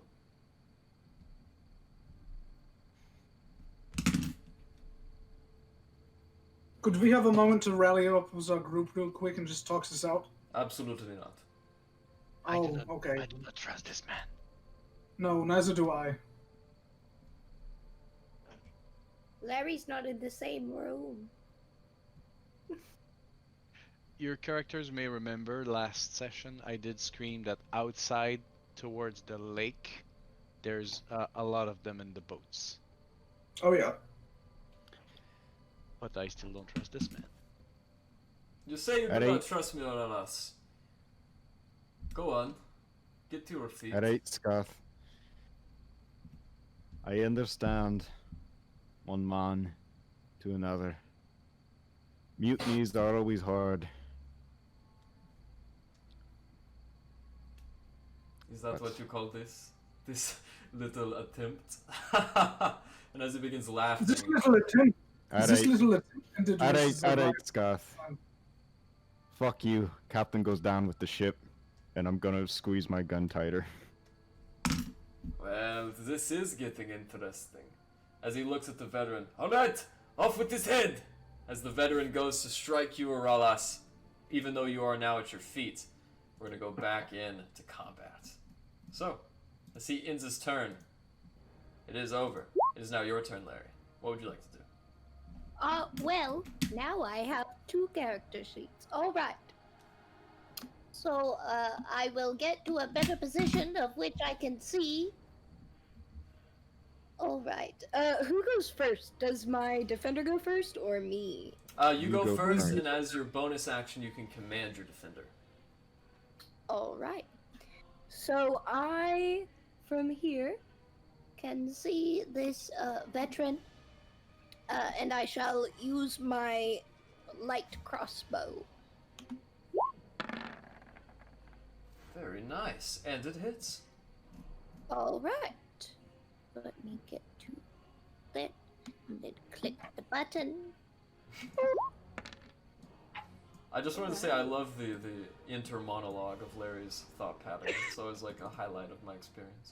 Oh, yes. With that, the bolt hits him, and you now see the impact wound, which was created with the arcane blast, now is a hole right next to it. He breaks it off. You're gonna pay for that one. And then I think that's all I will do with my turn. Okay, up next, it is his turn. Actually, it's not. It's the other guy's turn. He's gonna walk in 5, 10, 15, trying to battle his way past his other friends. He can't go much further than that. However, standing here, he doesn't see you. He sees the chassis encompassing you, the steel defender around you, Larry, and he will be making his attacks at that. So, first one misses. The second one is a 15. I don't think that hits. I think that might exactly be the AC actually. Okay, first one hits, and okay. Let's see here. 3 damage. Sorry, 6 points of slashing damage on your steel defender as it hinges from its very first impact wound. My baby! He then takes up his short sword and does a flurry before bringing it down. Bitch. And his short sword. Can I cast a reaction? Would you have any reaction spells? Yeah, I have shield. Okay, that's applied on yourself? Yes, but yes. So unfortunately, you can't save your steel defender as it's hit with a long sword and then whipped around with a short sword. It takes a total of 14 slashing damage. Weak as its bolts shake off and it seizes, it then plants its feet back down, still alive. Bitch, you'll pay for that. Very angry Aralas, as you are now up on your feet with most of your health left, gaining some semblance of your breath in that short respite. What do you want to do? Yeah, so I'm gonna take my bonus action Blade Song to start my Blade Song, getting 40 movement. And I will rise up back on my feet. So that takes 20. This one dude right here is wearing metal, that is correct? The guy immediately south of you, yeah, he's got metal over all of his body. I will be using a cantrip of Shocking Grasp. That hits with advantage, and I will use my D6 inspiration. That's an attack on that guy? It's a cantrip attack, yes. Yeah, his AC is 17. Oh, that much? He is a veteran. Okay. However, there is a guy to your west. Well, actually, you'd have to designate that beforehand, so yeah. Yeah, it's all good. Okay, so I missed bonus action Blade Song, so my AC goes up, and I will. I have an advantage on acrobatics, so I'll just jump here and stay in his reach, so no opportunity attacks will be given. Perfect. That's my turn. This veteran now, he's going to begin his turn running away from you, Arelas. As he does so, you get an opportunity attack. I will do so. Through Spain. Then I'll use the inspiration. I have a better Okay. feeling. Perfect. With your inspiration from Rez's song at the beginning, you inflict 8 damage as you smack him in the back. He gives you a slight glance before he goes ahead and begins attacking Glenn. So,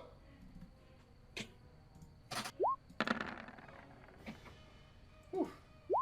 Glenn manages to evade all of the strikes, but then one long sword cut hits him in the neck, and as he throws the sword off, a short sword catches him in the belly. Altogether, Glenn takes a total of 14 points of piercing damage, and we are going to start on the next guy's turn. So, this veteran up north is going to come down and join his ally. As he does so, he's going to run straight past him and in to Alistair. At this point in the combat scenario, I would like to remind all players and participants that you can leave combat scenarios. You can definitely do that if you want to. Not saying you should. Do what? So, We can run. We need to. I that think that's misses you, Alistair. And we're going to begin with this guy's turn, who is dead. And it is now Glenn's turn. Glenn, seeing a very dead and damaged Erlon, is going to come down Erlon, and he is going to give you 12 healing points out of his lay on hands. With that, Erlon, breath fills your lungs. Yay!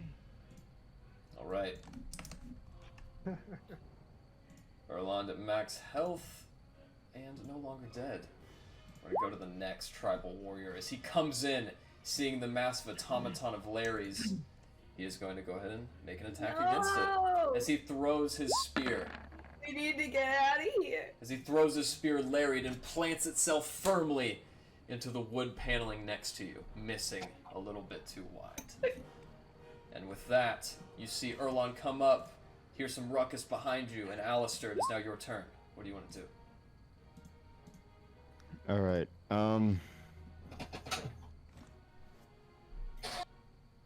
okay. I am going to take a shot at Scath.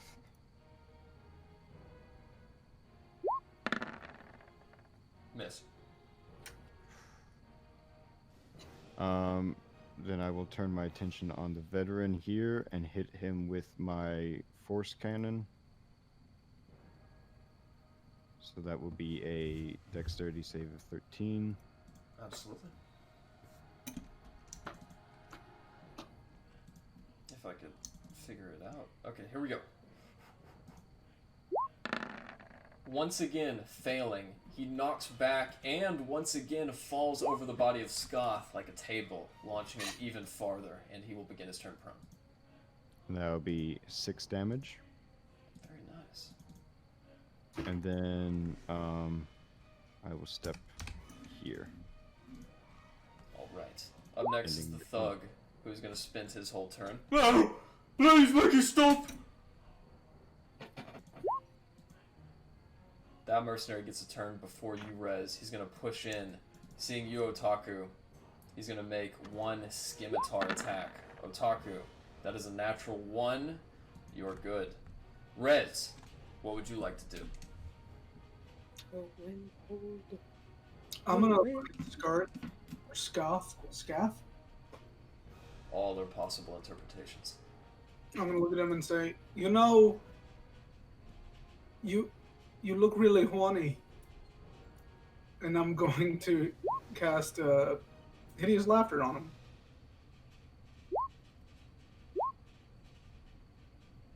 Okay, charisma save. Yeah, I believe so. Scath looks at you. Wisdom save.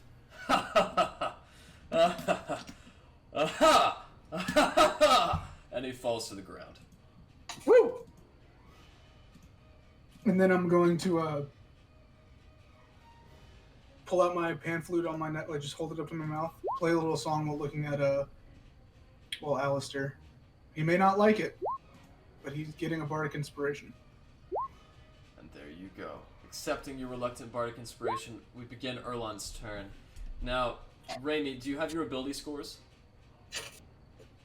I do not. Right, obviously. So, if you're into Character Mancer, go ahead and just give yourself a standard array.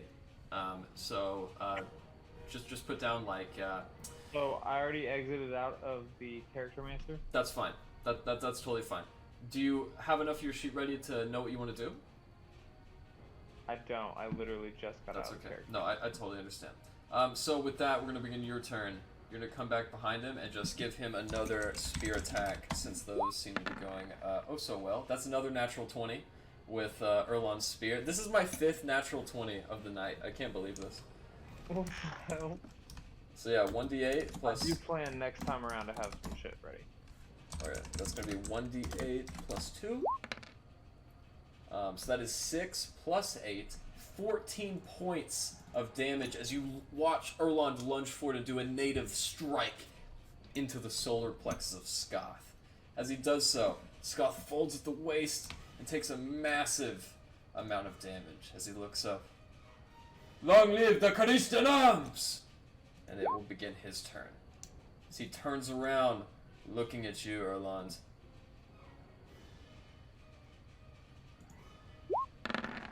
Isn't he also prone? Oh my god, you are right.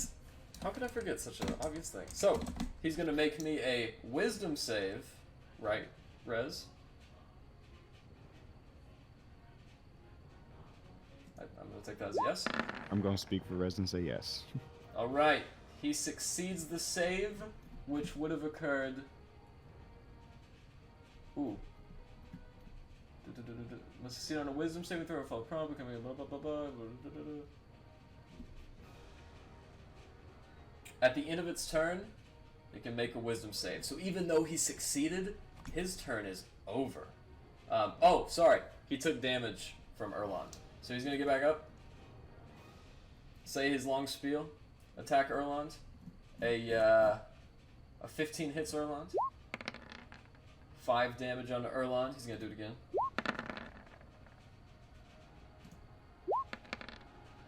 And Erlon is unconscious once more. Sweet. Up next, Larry, what do you want to do? I think when they've been outnumbered, so, I can't quite see through here, but I know I would be able to because there is a large gaping hole right here, correct? Yes. So, let's see. Those bad guys. I'm surrounded. This is a Okay. doorway too, so you can go in here if you'd like. In, like, go around this way? Go in this way? Yep.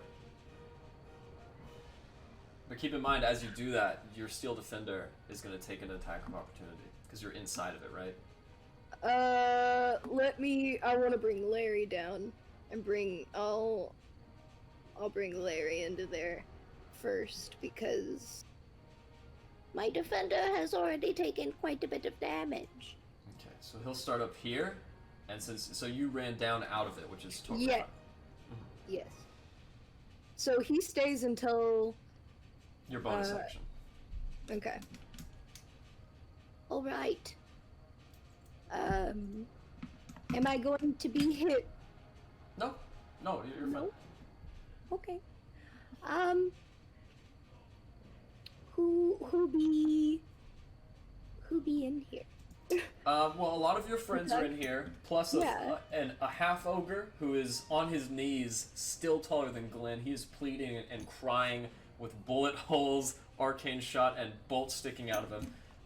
Scath is still up, the big bad boss, and there is a veteran in the corner, getting ready to strike Glenn. There are so many options. Well, I believe I shall just add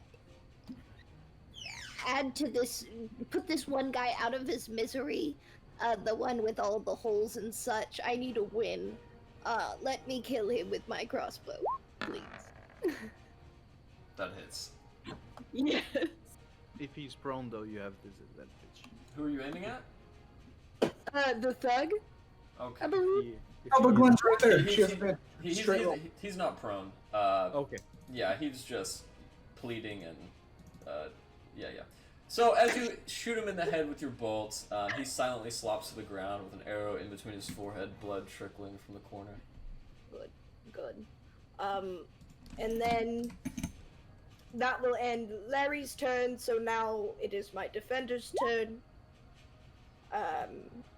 And they will make their way to here behind me. Okay. Rose. Alright, so if you brought your Steel Defender in, he will take an attack of opportunity from the veteran who was wailing on him earlier.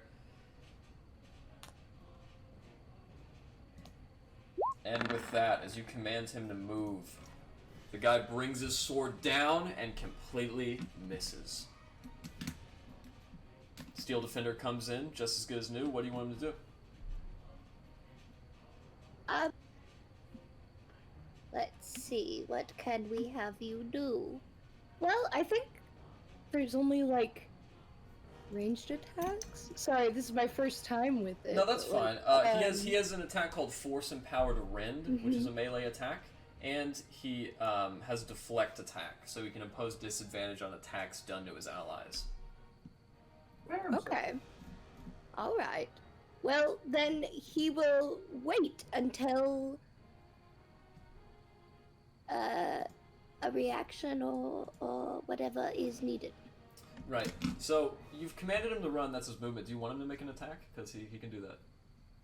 I mean, I suppose I'm really afraid because they have very low health, but all that's left in here is Scath and that's it, and a veteran. Yep, that's correct.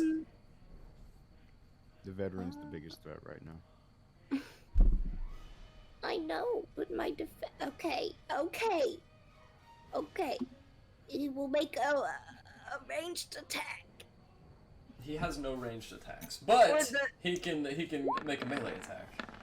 Yes, sorry. That is totally fine. So a 10 wouldn't hit, but he does have advantage. Unfortunately, it's just not enough. And even though he comes through with his blast, the veteran is very technically aware and leaps back just in time. It is now the veteran's turn. This one up north, he's going to come down into the room, 5, 10, 15. And with that, he is going to attack the nearest person to him, which just so happens to be Larry. So that hits. It's a 20.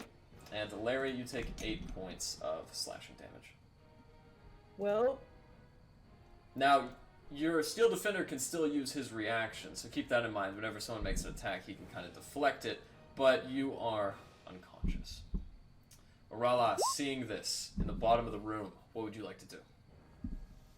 Yes, Blade Song is active. I will run after Scath. And I will try to end this the best I can.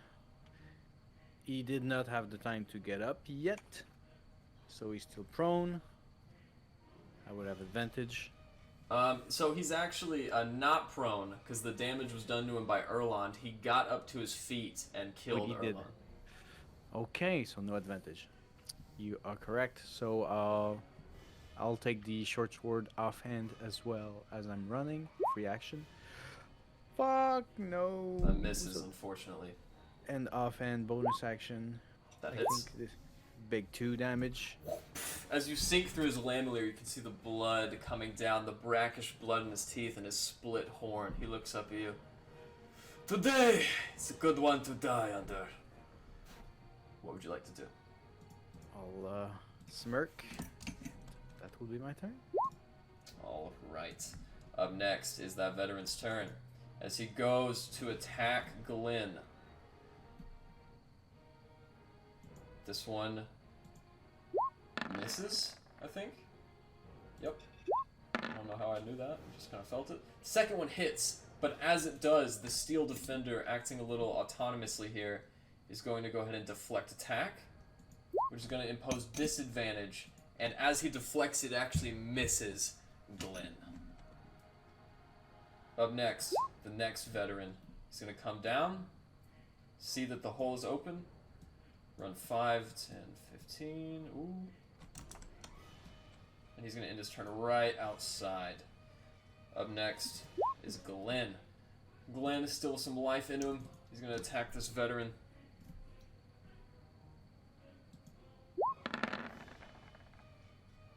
Hell yeah. Get him, Glenn. As he attacks him, the veteran takes a massive wound to the shoulder. As he comes down a little bit, he narrowly gets back up in time, and he is still up, but much the worse for wear. One of the last mercenaries, the one with Bane, is going to come down behind his friend, peeking over. He's going to try to make it a spear throw at you, Otaku. Since you have 3/4 cover, does an 11 hit? Does 11 hit? AC.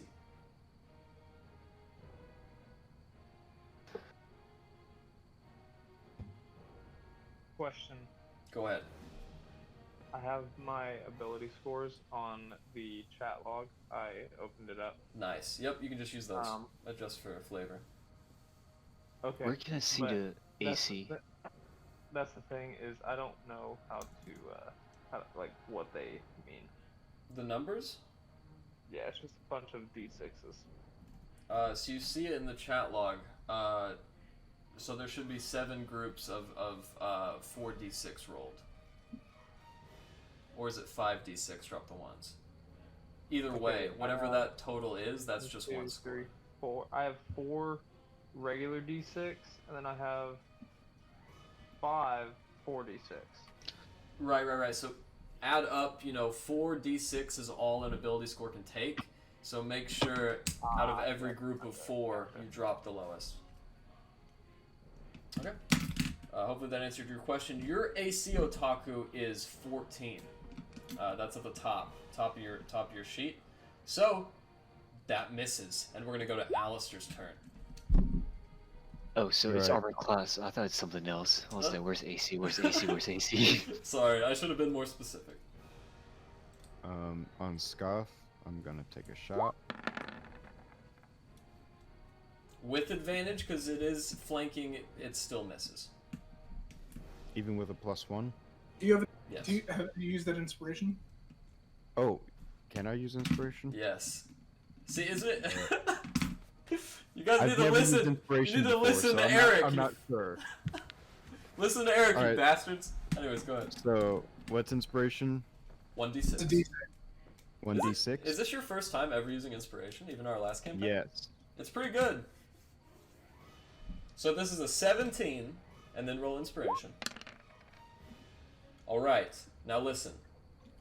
That makes it an 18, which hits. Okay. Whew. Damn. See how good inspiration is now? You guys will never ignore Eric again. That would be 2 piercing. Every I think point that's counts. 3 piercing. Dude, every point counts, man. You 3 sa- piercing. You said that's 3 piercing? Yeah, because it's +1. Wow. As you And just- blow his head off. Yes. Clean in front of you, and the blood spatters all across Aurelas. Good. The veterans lay their swords down.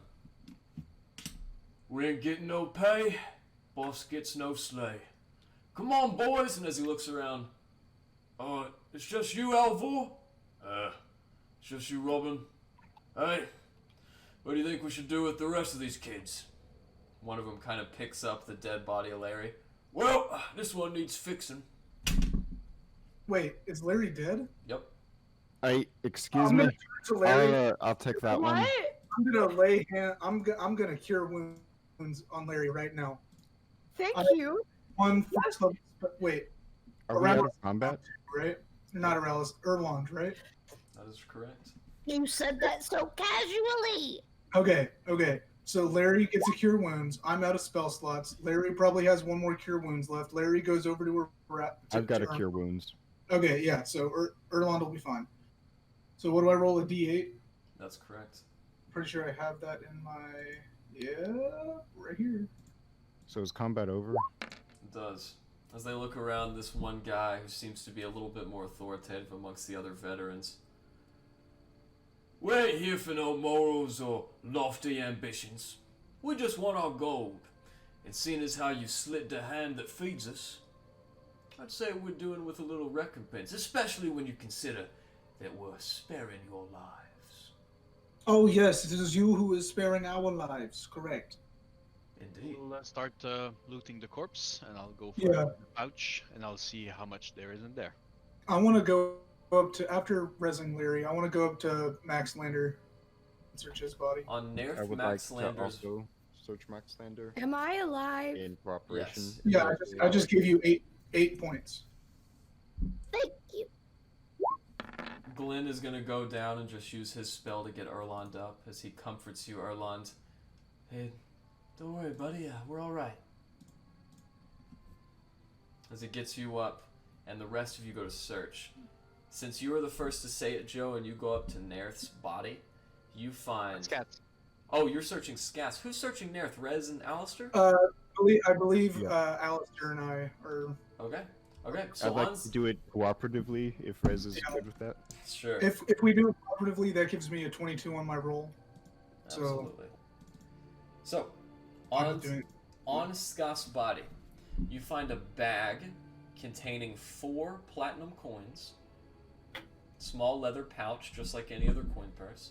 He has a polished great scimitar, which he was using. And you also notice the full plate armor that's on his body gleams with a magical aura, one that you can immediately tell being a wielder of magical armors and weapons yourself, Oralas. And you also find a note written in a foreign language you cannot decipher. I will put that in my stuff. I'll give 2 PP each to the vets. Thank Hey, you. my friend.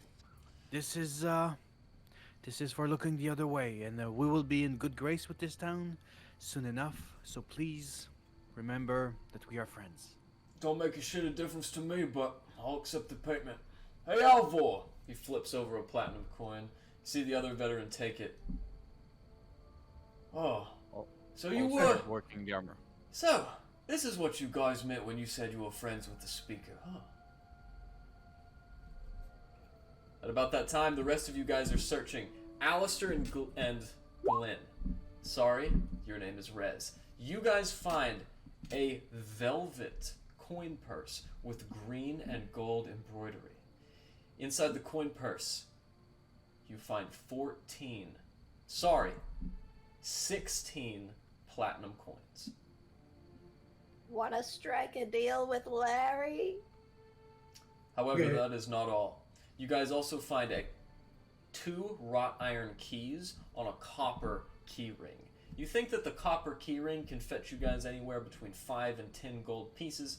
However, Alistair, you know that one of those keys goes to the crate which contains the flying serpents, and inside his lapel pocket you find that silver ring. If Rez is cool with it, I'd like to take the keys and the key ring. Very fine with that. And the thing in his pocket. The His- whistle. Silver ring. Yeah, I the might have silver said ring. I don't know if I'm that stupid. But it is a whistle. And I should mention, you do find a wrapped piece of brown parchment in the pockets. Rez, you can have all the gold if I take these other things. How does that sound? That is fine by me, my friend. Okay? The Alright. inside the parchment, that red gelatin substance that you saw in the other guards is present, Alistair. I'm going to give that to you. It's going to be in your journal. That's how we're going to do magic items from now on. So now I have 2 red gelatin. That is true. All right. See if that's in. It should be called Thieves' Bane. And as for you, Oralas, I forgot to tell you, you also found another item. Swatched to the belt of General Scoth is a horn of calling, the hue and cry that you heard Torig the blacksmith mention all those hours ago. This is also a magical item, but you don't know quite of its nature just yet. You'll have to attune to it. I'll put it in my backpack, and I'll work the armor off, and I'll ask, Otaku, is there any way that you could put this armor in your little rock place until we get somewhere safe?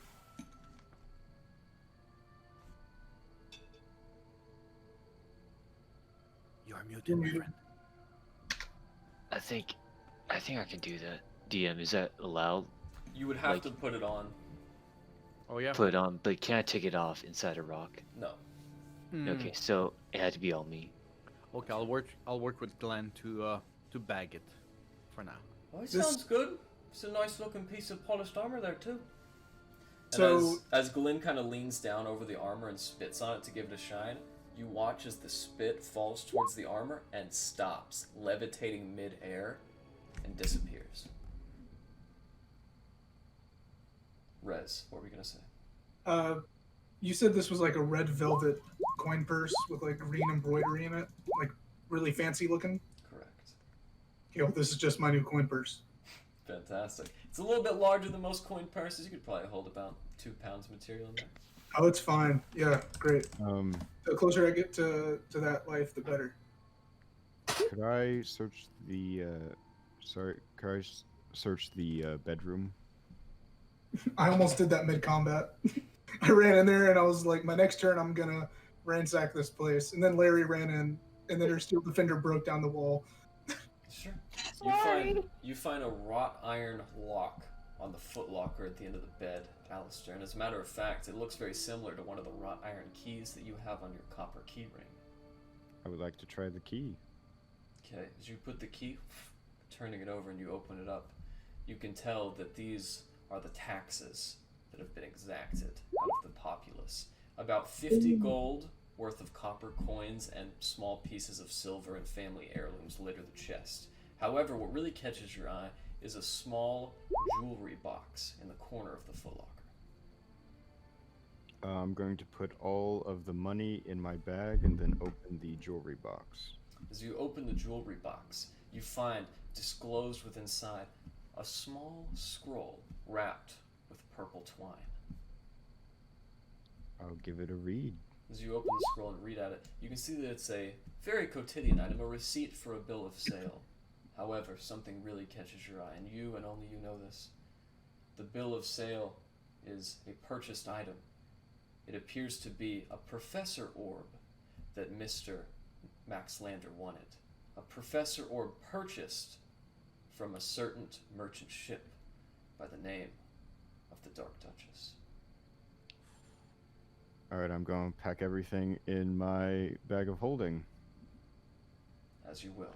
Packing the taxes illegally exempted out of the populace and the note and the jewelry box alike.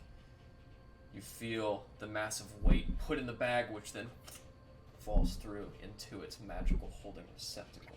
As the rest of you guys pick over the bodies, all of them have plate armor, some with pieces of chainmail woven throughout and on their faces. They don't have much coin. As a matter of fact, the ogre has the most coin, 2 gold pieces, and you guys have already recovered the rest of the loot. As you guys sit around, you do recall that the blacksmith Torg had struck Yeah, a he deal. wants us to grab a couple guns, right? That is correct. The two So muskets. looking around the Calishtan arms we're in, correct? Yes. There are like guns galore, like hanging around this place, right? Indeed. Okay, and he wanted us to grab a set of specific ones over the door. Yes. As a matter of fact... Oh. Sorry about that. Excuse me. As a matter of fact, if you guys look over, you can actually spot those guns hanging over the door. I'm just going to move Otaku a little bit, and this mercenary should be right there. Hey, why'd you move my body? Did I? We're all clumped, It's alright. and there's lots of dead bodies. Guns. Guys, I think I got it to a manageable state. Alright. It needs to be cleaned up. Erland, as you wake up after the battle, the last thing you remember is putting your spear so deep into Scoth that he turned around and slashed you in the face with his greatsword. Oh man, that's gonna leave a mark. Why? Well, at least we got some good loot out of your unfortunate circumstance there, Mr. Erland.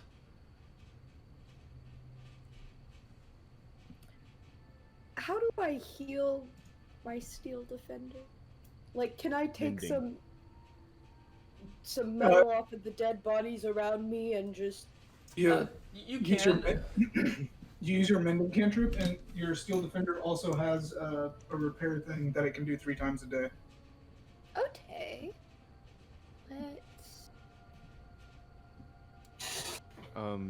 Alistair would like to 3 go times. around and just start picking up all the guns and muskets and just start shoving them into his bag of holding. Okay, you really don't find much, because unfortunately for that whole circumstance, you guys didn't even manage to kill one veteran. However, you do find a couple flintlocks on a couple of dead mercenaries, and, of course, those 2 beautiful, dark chestnut firearms that Torg wanted. Now, did he just want one of them, or did he want both of them? He only specified one, but there is another one there. And what do these things look like? How pretty are they? Oh yes, these are our ornate walnut flintlock. Sorry, matchlock repeaters. You see, there's a weird action beneath the bottom, which is a lot different from a normal black powder rifle. They are dark, engraved with floral patterns, and the stock and the underbarrel, where you grasp the rifle, are finished with a lovely golden brass. And I put those in my bag, and there was 2 of them. There were. Okay. Just write No, down. they're muskets or pistols. Just write down 2 masterwork matchlocks, and they are muskets.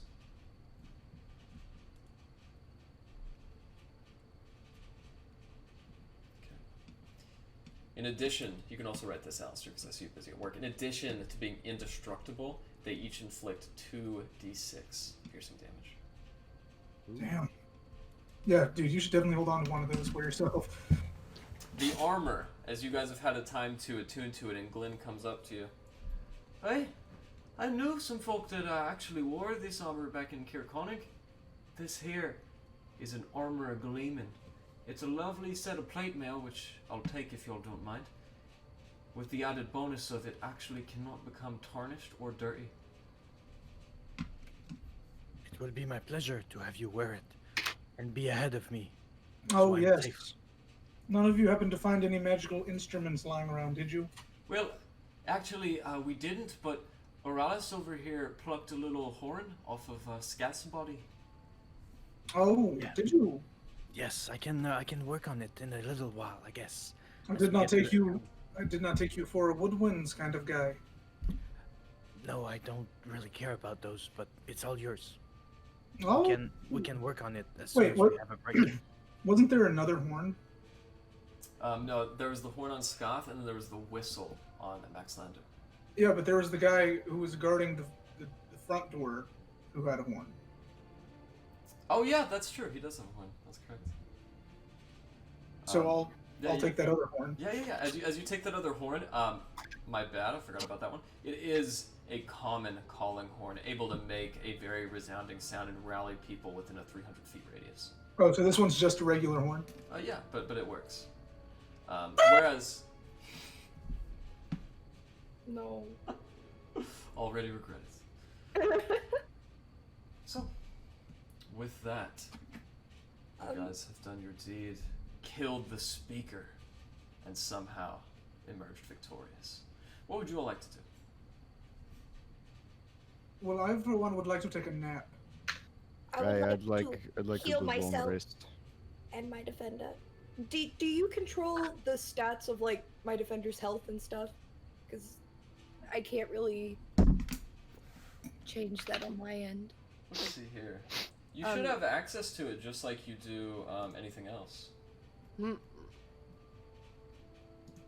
Yeah, can you see his health? I can see his health, but I can't. Oh wait, no, I can't. Like on the token or on the character sheet? On the token. On the token. You gotta single click it, and then you will see the bubbles. The bubbles. Yeah, here I'll move him next to you, so it might be easier that So what do the bubbles do? That's the health. The green is the health. The green one is the health. Okay. All right. Can you So I see can. it? Yes. So then I can just roll for that. Then. 2d8 plus 2. Yeah, as he does his repair function, you guys watch as a pre-built instrument extends out of his chest, begins inspecting the body and riveting small bolts and loose screws in place. With 6 more HP, he is now at 12 out of 20. Yeah. Okay. Should we, I put the body in the bathtub, my friends. Should we just go to a town and get away from here for the heat, for now? From what heat? Zahid just stood down. We killed Zahid. No, the tension's still there. There's many of them towards the boats. Yeah, and we tell Zahid. Oh, I did just blow the horn. Did you? Did you really? Dude. No way. No, when the DM smiles like that. I'm gonna take a run through, and I'll exit through a window. Before I did just blow we the all horn. die, Just jumps out a window. As Auralas jumps out the window, what would the rest of you like to do? before we all die, I would out. like to see if I can befriend the snakes in the cage that I have a key to. Yeah, I'm gonna say at this point, you know it would be more convenient to grab the cage. All right, I'm gonna grab the cage. As you grab the cage with both the snakes as they try to bite through but can't quite get at you. Rez is I'm gonna grab the jump on cage back. and I'm gonna book my way into this room. Okay. Keep Rez in is mind, jumping on the back of Larry's steel defender. alright. Yeah. Glenn immediately looks on, he's like, "Abandoned ship!" And he runs to the north and sprints out of the double doors at the top. Yeah, I'm just waiting for Larry to command the steel defender with her in it. Alright, fine, let's go. Erland, you have one more animal form. How would you like to get away? As you guys exit that side, you see the fisher from earlier is standing next to those guys interrogating him, and the guys who were interrogating him are both dead on the ground. Is this the way that Glenn went, right? No, he went north. He went straight up through the Oh. building and went out on the other side. Well, we I'm are gonna following go Glenn. up. Gush. Yeah, Gush. I'm on top of Larry, so wherever Larry goes. I'm right behind Glenn. Erland, as you are the last one out around the corner, you pass that fisherman who is badly hurt after his fight with the guards. What would you like to do? Who? Erland. I wanted to jump out with Urlos. Oh, right behind him? Okay, so you follow right behind him, and as you guys look back from the sound of his horn, you can finally see all the guards convalescing. A total of 25 veterans have heeded the call of that horn, and you guys made it out just in time. We really need to improve our communication skills. Yes, maybe I shouldn't just go tooting every horn I find. Yeah. And maybe I shouldn't be so myself. Okay, so what now? What's the next step, guys? Where are we going? I suggest we find a hotel to take a rest. Let's go hide out in Triglio. Yeah. Good idea. As you guys make it to Triglio, you still see some lingering blood from the Speaker's scourge of the sailors and the rebellious individuals inside the tavern. As you make your way in, you see one very lethargic and overweight sailor lightly sipping a cup of brew at the table. As you guys walk in, you see the delightful face of Jameson. Well then, glad to see you all made it back in one piece. Oh yeah, can't say the same from Naerth Maxilandar though. Hey. Wait a minute. You said Maxilandar. Oh He no. can pull his head out as Rez is talking. He turns Yes, around, we kind of took care of him. he sits up and wipes his hand against his apron. William, look. William turns around with his hand in his brew, and as he falls over, the brew coming out, his fat, lethargic body collapses in shock. Jameson looks up. Oh my god. You've done it! I mean, you've really done it! Small tear invading his eye. If only Huawei were here to see this and make the boy's day. Aye, and where'd you last see? Where'd you last see them? Getting poked in the back by the Scaths and the Speaker's men. He went out the east gate. If the boy was walking like that and is lonesome for that long, I'd say he's an icicle about now. Then I have bad news for his family. Aye. But the boy's resourceful. I wouldn't think he would have walked for too long. You didn't see him on your way in, did you? No, I went looking for him too. Maybe. And he looks at Glenn. By the grace of Marthamore, he's still out there. Hey, where's Blemmy? Is he alright? He's upstairs, kid. Today is a rough day. I'd like to go see Blimmy. By all means, he's in the first suite on the right. Feel free to visit him anytime you'll please. Here's his room key. Alright, I'll make my way down there. Lathander, watch over all of you. As you guys make it up the stairs, you do inevitably encounter Blimmy. As Blimmy sits over there, fanning over you, and seeing Glenn come into his vision. Hey, it's the boatswain again. Where's the captain? Blimmy, Yellowbeard's a bit behind. We won't be seeing him tonight. Aye, that's a right shame. I really wanted to talk to him. Nay, he was just here. I swear I saw him. Well, it doesn't matter anymore. Look, if you see Yellowbeard, relay him a message, will you? Aye, I can do that. Tell him to batten down the hatches. It's starting to feel awful drafty on my deck.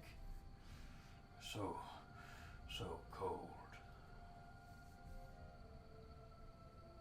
Aye, my friend. I'll see to it that he does. Yeah. He looks around. Scraggly white hair, deep red sunken eyes. Listen, can you talk to old Jefferson on the poop deck, eh? I'd be needing something repaired. Aye, and what would that be? My pipe is not working as well as it once did. I think I need it cleaned or something. And he goes to give it to you before. No, I gotta keep it. It's all I got. Sorry. Hey, might I just take one look at it? I'm awfully handy with pipes, you know. Sure. That was Right. a good pun. I see what you did there. Handy. I got one. Can I use my carpenter's tools to fix it, perhaps? Absolutely. As you take out a file, you see that it's really just clogged with pipeweed, being the only concern. Alright, I'll clean it up, get it spiffy, brand new, hand it back to him. Hey, thank you. As he goes to puff on it, you see this big lump in the bottom of his chest roll beneath his skin and end at his Adam's apple as he vomits a little bit and it comes out the corner of his mouth where he puts the pipe on the nightstand and lays down. I can't wait for this journey to be over. Not much longer, my friend. For either of us, I fear. Well, next time you're back on my deck, you and the boatswain come pay me a visit, alright? Aye, that we will.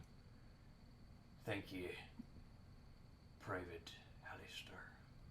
Thank you, Blimmy. Glenn kind of holds his hand and Blimmy gives him an awkward glance as the teary-eyed Glenn takes his leave.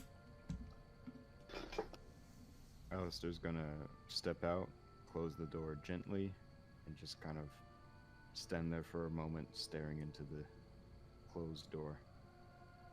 As you all are joined in the hallway, you're soon joined by Jameson, who's without his apron.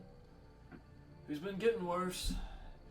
I've noticed this weird tumor in his body. It moves from place to place, and what's worse is when I was changing out his bedpan the night before last, I found this. As he pulls out a small marble, you then see it's not a marble, but a thin red scale. You know any idea what this must mean, Captain Alistair? I'm gonna take the scale. I understand. I've absolutely no idea how sick a man's got to be before he starts growing scales. No offense, little one. Talking to you, Larry. Oh, The scales look, well, right, complimentary on you, me lass. thank you. Good. But they shouldn't Very be well. growing on no man, no matter how old he is.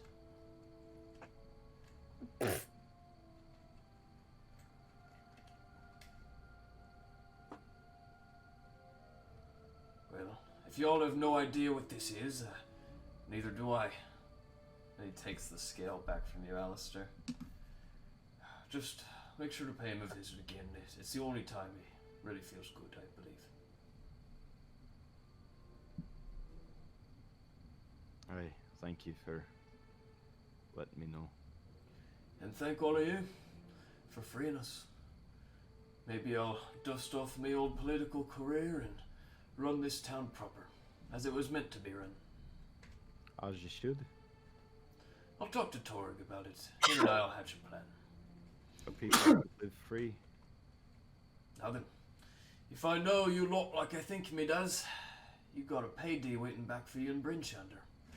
Don't be letting us old sailors tie you up. We were hoping to take a bit of a rest before we left. That you can. Me home's open for you. Just watch where you go pointing that head of yours. You show that to the wrong people and, well, they're bound to do the same to you that you did to old Naerth. I'll keep it well tucked away. As you should. Room's 2 silver a night, but I'd say you earned it. All room and tap is on me.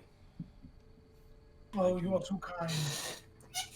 Anything for a half-elf who knows how to treat people. Oh, you are much too kind. Would you care for a spot of music? Of course. But why don't you play it in the main tavern? Try to liven the place up a bit. Yes, obviously. I'm gonna go down and start playing a simple, lively tune. As the tune livens up, you swear that you see a grin crack over old Jameson's face. Bald liver, spotted head, white, bushy, gnarled beard. He looks 20 years the senior to Blimmy, even though he's actually 10 years younger. As he mops up the blood and the viscid gore left behind, he starts sauntering to and fro to the beat of the music.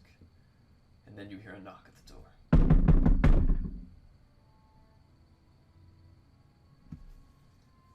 Who usually knocks on the door of a tavern? Nobody. Especially at this time of the night. He opens the door, and behind it, you see one of the Zentari mercenaries. As he walks in. Hello, we've just received a signal by way of horn in the Calishtan arms. Have you not seen anything suspicious tonight? Oh no, sorry, we've been at this tavern all night having a grand old time. You know, we're just starting to wind down. You're free to join us if you'd like. Of course. Go ahead and roll a deception check. Been waiting for this day, baby. +9, baby. Natural 1. No! Wow. No! What Right. you did, you fucking I get saved. that. Hey, I'm playing at Is a it tavern. at advantage? It is. Yeah! However, he looks up. I believe you. However, I really must be getting my way. Now that Scath and the Speaker is gone, the Twisted Hand wishes to reallocate its efforts elsewhere. Enjoy your night, though, and be pleased. Oh, thank you. Be thanked. as he takes his leave. And also, I should say, in my mind, I knew it was going to be a natural one before he even rolled. So, just so you know, I knew that was going to happen. Anyways, as your sister Stay Janus shiny. looks around, Boy, that was a close one. Seeing you have someone with a silver tongue on your side, huh? Hey, even if you're the worst liar I ever seen. Oh, don't. I wouldn't say that. It's all over your face. Also, you got a little bit of blood on your cufflink. Oh, don't worry about that. And I pull my my coat down a little bit. inevitably, night takes over, and the rhyme becomes completely dark. As you guys settle in distant parts of the tavern, you can't hear much throughout the night. However, Erlon, something possesses you to look up at the stars. As you look up, you see those lights which were once there, those ones that didn't look like stars, are now gone. And you see a beautiful starlit sky awaiting you. As the night takes over, you guys are woken up in the morning by the sound of a sailor having a row with the lady of the evening in another room. As her screams and lamentations liven up the bar, you know that it's about 6 a.m. Oh, keep it down. Oh, goodness. I'm going to just bang on the wall. I paid for this room! Yeah. Sounds like they're having a party. Alistair would like to go and fetch Glenn. British is trying to get his beauty sleep. Hey, Captain. I woke up bright and early to get everything ready. I wanted to talk to you about a more personal matter. Something not for the rest of the party. Well, if it's not too important, maybe we should just keep it off until we're back in Brinchander.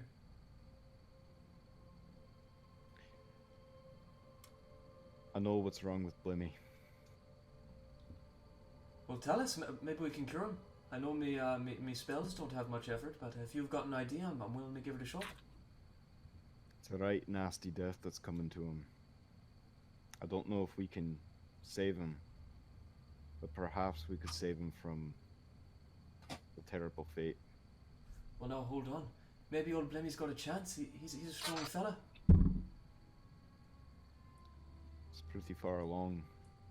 We'd need to act soon. Listen, I trust you, and if this is what you want to do, I'll follow with your course of action. However, how do you know it's so terminal?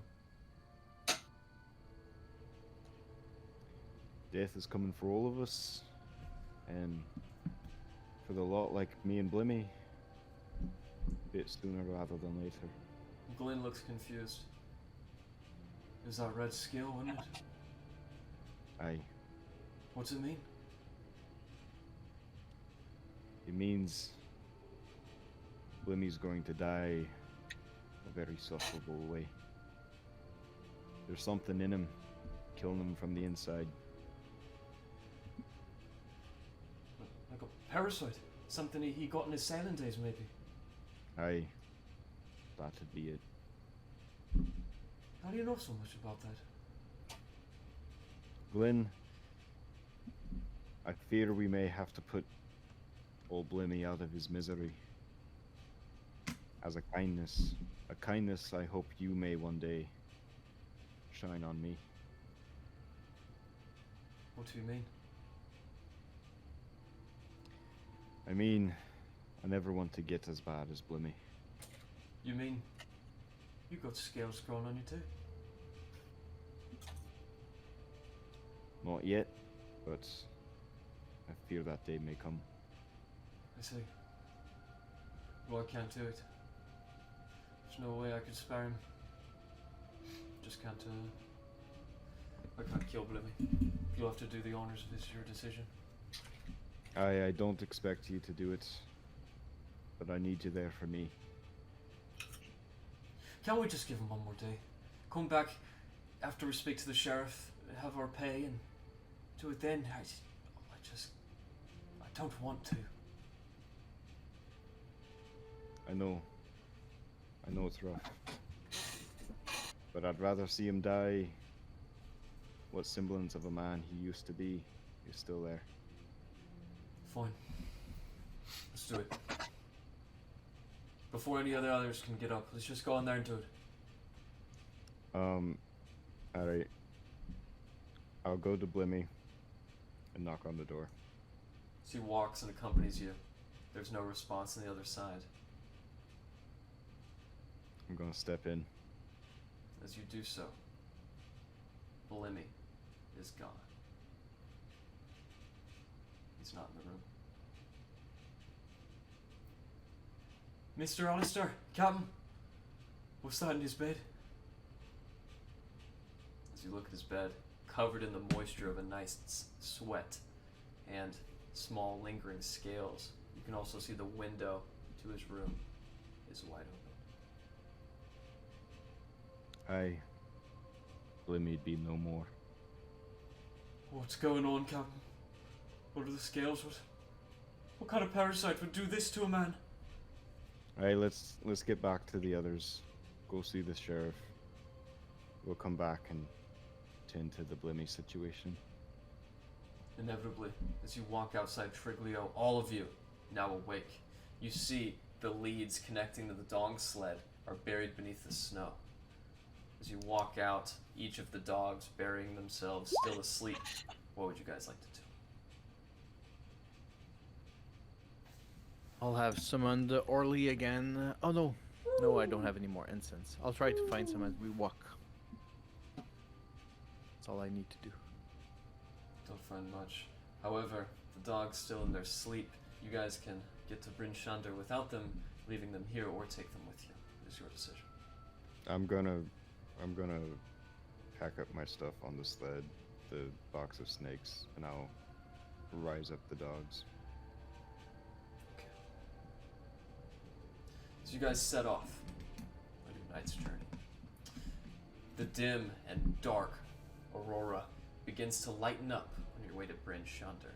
As you guys get halfway, right where you know that Hrogar's igloo is supposed to be. It is now early in the morning as the sun comes up, but still very dim light from the aurora and the everlasting rime created by the Frost Queen. As you guys cross the halfway mark, you see red, lingering gouts of smoke. They're right in the vicinity of where you know Hrogar's igloo must be. Oh, should we go check that out? Hey, we could use a stop. Okay. As you guys cross over the small hill, and you see the igloo perched on another precipice, another small hill just beyond your vision. It is lingered and covered with dead bodies. Small dwarven forms, 20, no, 30 in number.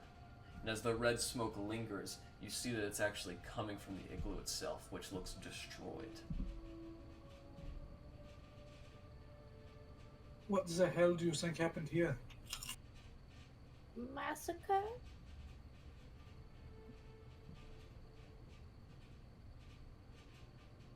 As you guys approach, getting closer, you see the dead bodies lingering, and Erland, something catches your eye. In this pile of dead bodies, you see a massive brown bear. Not a polar bear, like which is native to the Dale Lands, but a brown bear. Covered in scars and tores, it is barely clinging to life. Erlon Could is I- going to sprint full speed towards the bear. You see that its talons are hanging off its hand. It's so distraught and hurt. I'd like to approach the bear gently. What you guys like to do? Could I make an animal handling check with the bear? You can, and as Erlon goes to cure wounds, you see its wounds forming, and then the bear begins to shrink in height and stature. As its muscles constrict and it grows smaller, you see that it's not a bear after all. It's Hrogar. As you see his big fiery Duragar beard and his white still eyes, healed, he collapses to the ground in your arms, Erland. As you're lingering over him, you see that his veins are filled with this odd blue liquid that courses throughout his body, and he mutters a very simple sentence. Take me to Brinshander. Take me. Get him on the sled. Take me. Yeah, Get this man on the sled. Wait. let's Get him load him on. up on this sled. Wait, not. Destroy the igloo before we go. Of course. Aurelas, you can burn this thing down, can't you? Yes, I will use my bonfire. Relas, as you go to the igloo, you see that the fire and that red smoke that's lingering in the clouds stems from two massive craters inside the igloo. Though they're deep and cavernous, you don't see where they end. You surmise that if you collapse the igloo, it will fall into these caverns and seal the holes. I will do so. As you do so, and you walk out, since you have a little bit more time as everyone else is captivated by getting Hrogar to the sled, making sure he's okay, you see that these are not dwarven bodies around you. These are fellow Dwerger bodies, Duragar, gray-skinned with white fur, the same race as Hrogar, but it looks like they came here picking a fight. Some of them have great mauls, others wands, and other weird staves which you see are destroyed and depleted in the snow. And what catches your eye, Alistair, and Larry, is that some of these Duragar have odd mechanical devices around their arms to increase the damage of their punches and kicks. I would like to collect as many as I can. You correct some very valuable screws and joints while I'll Hrogar's be still fighting him murmuring. for the shiniest ones. You guys find equally enough shiny stuff, and you can add that to your ever-increasing collection of knickknacks. Hrogar, on the sled. Brinshander, take me to Brinshander. And he falls unconscious.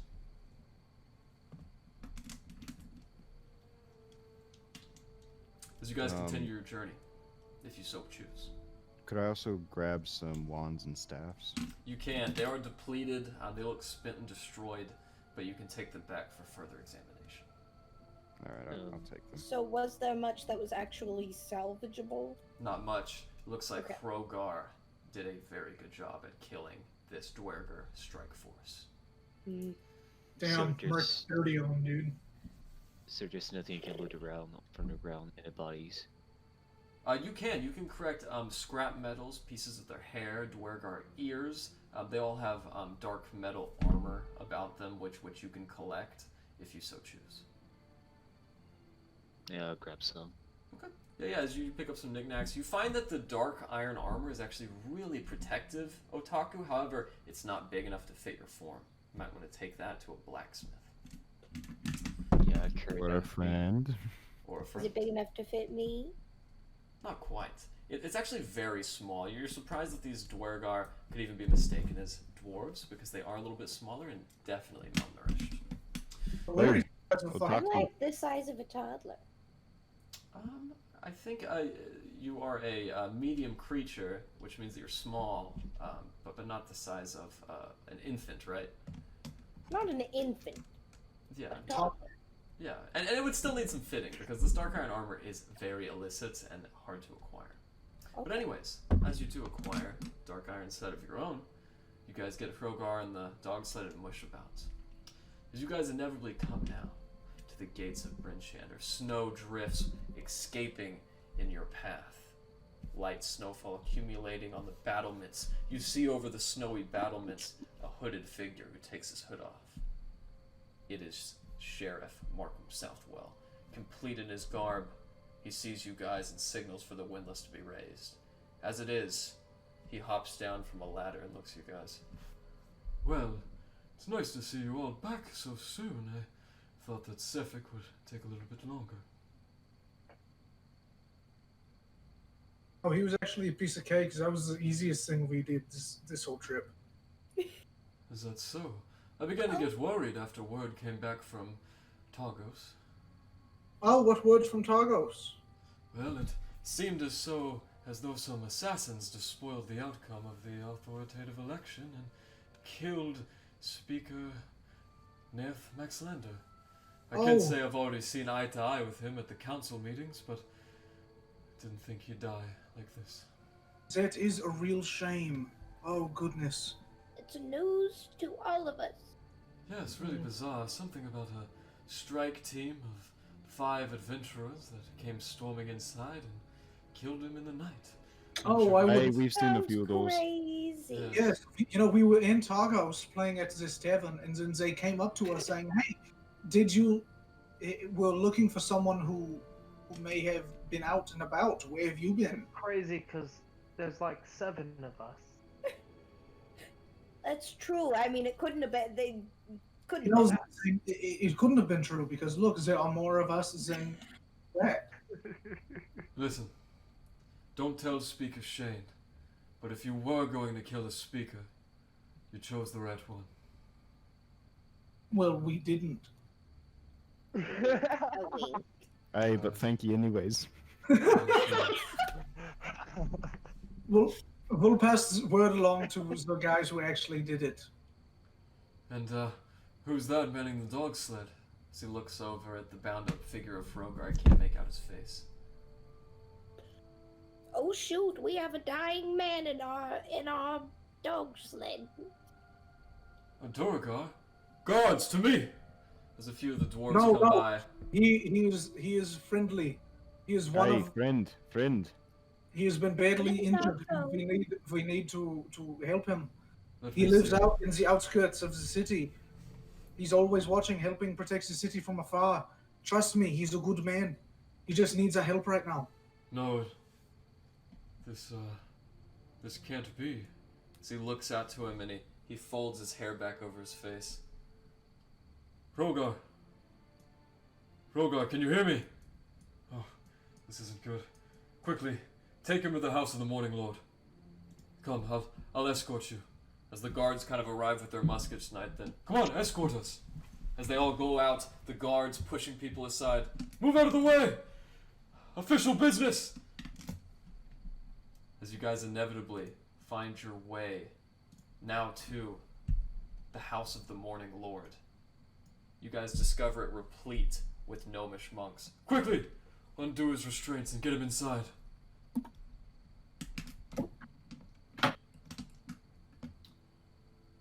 Does anybody wish to oblige him?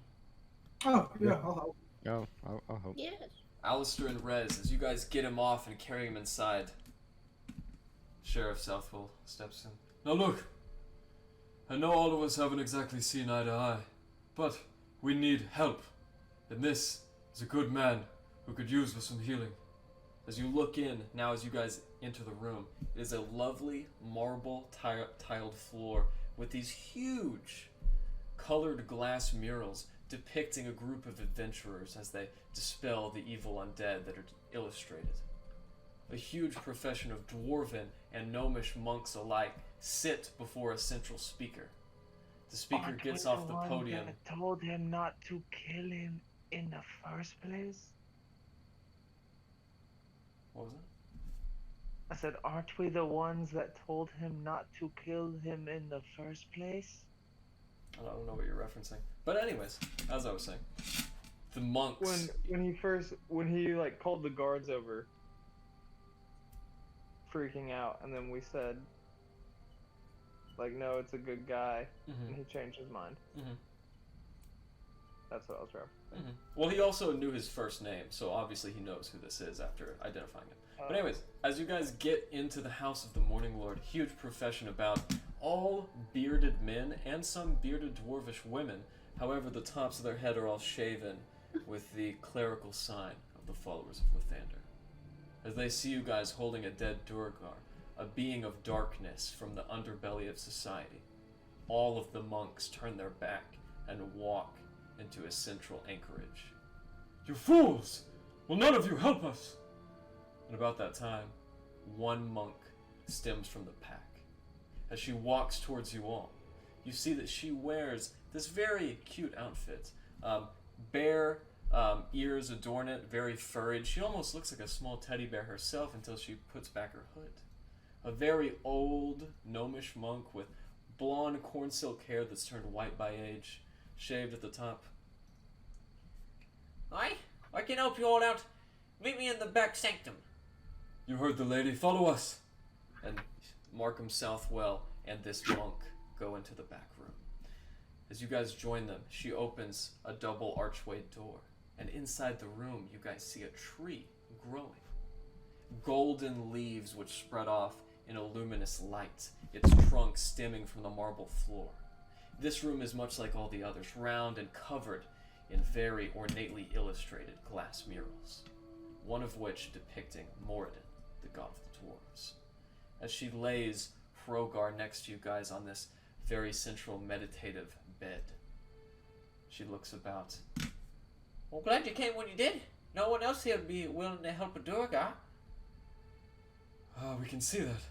Thank you very much, Miss. Copper. My name's Copper Nobanaka. It's a pleasure to meet you. Likewise. Hold on a second.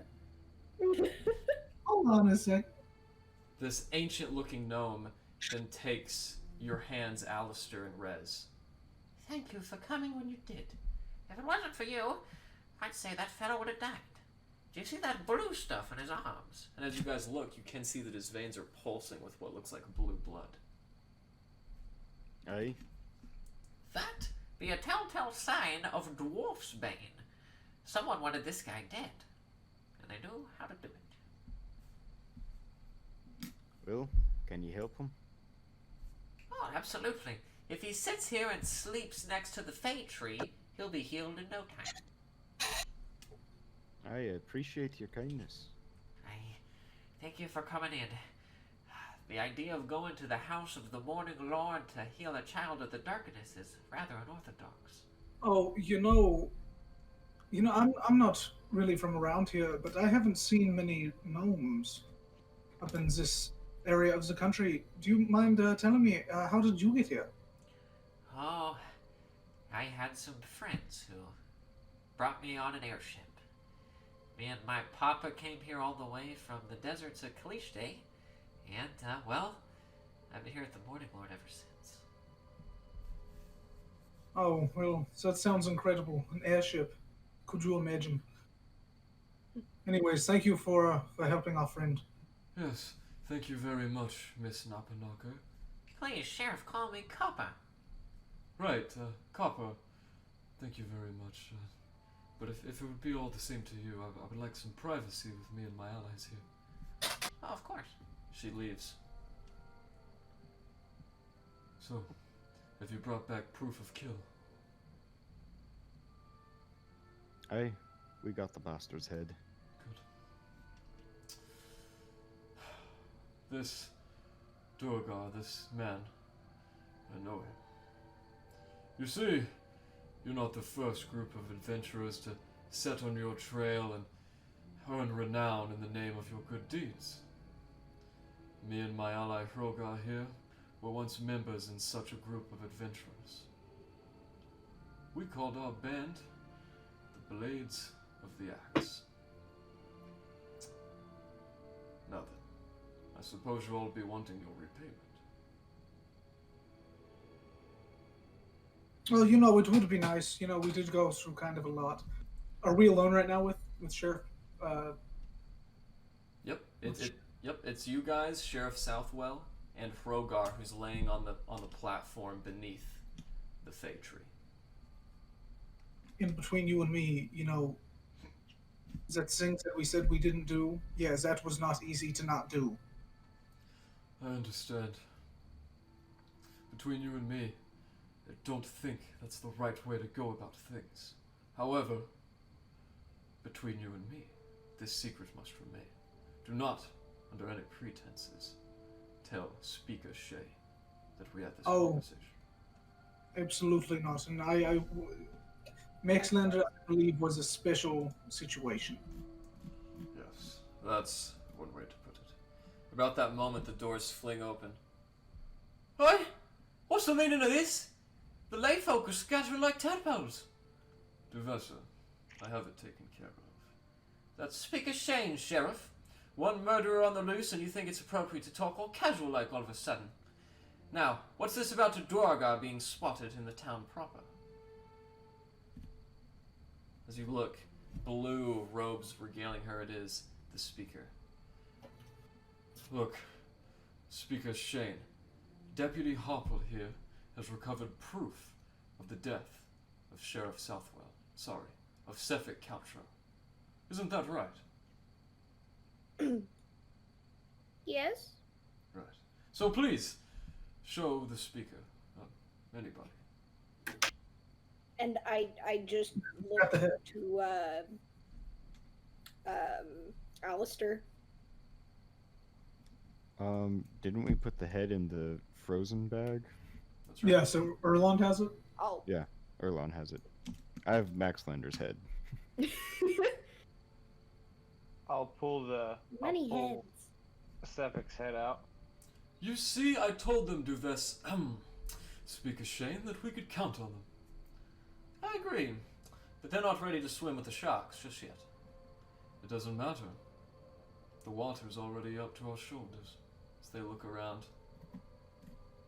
Do you really think they're up for it? I don't think we have much of a choice. Look who they covered up in the snowdrifts. She looks over. Oh, I see. Right. Now then, we 6 made up the Blades of the Axe. Now that Rogar has been killed, or at least maimed, I think it's time that we reassembled the blades. And that is where we will leave off until next week. Ooh.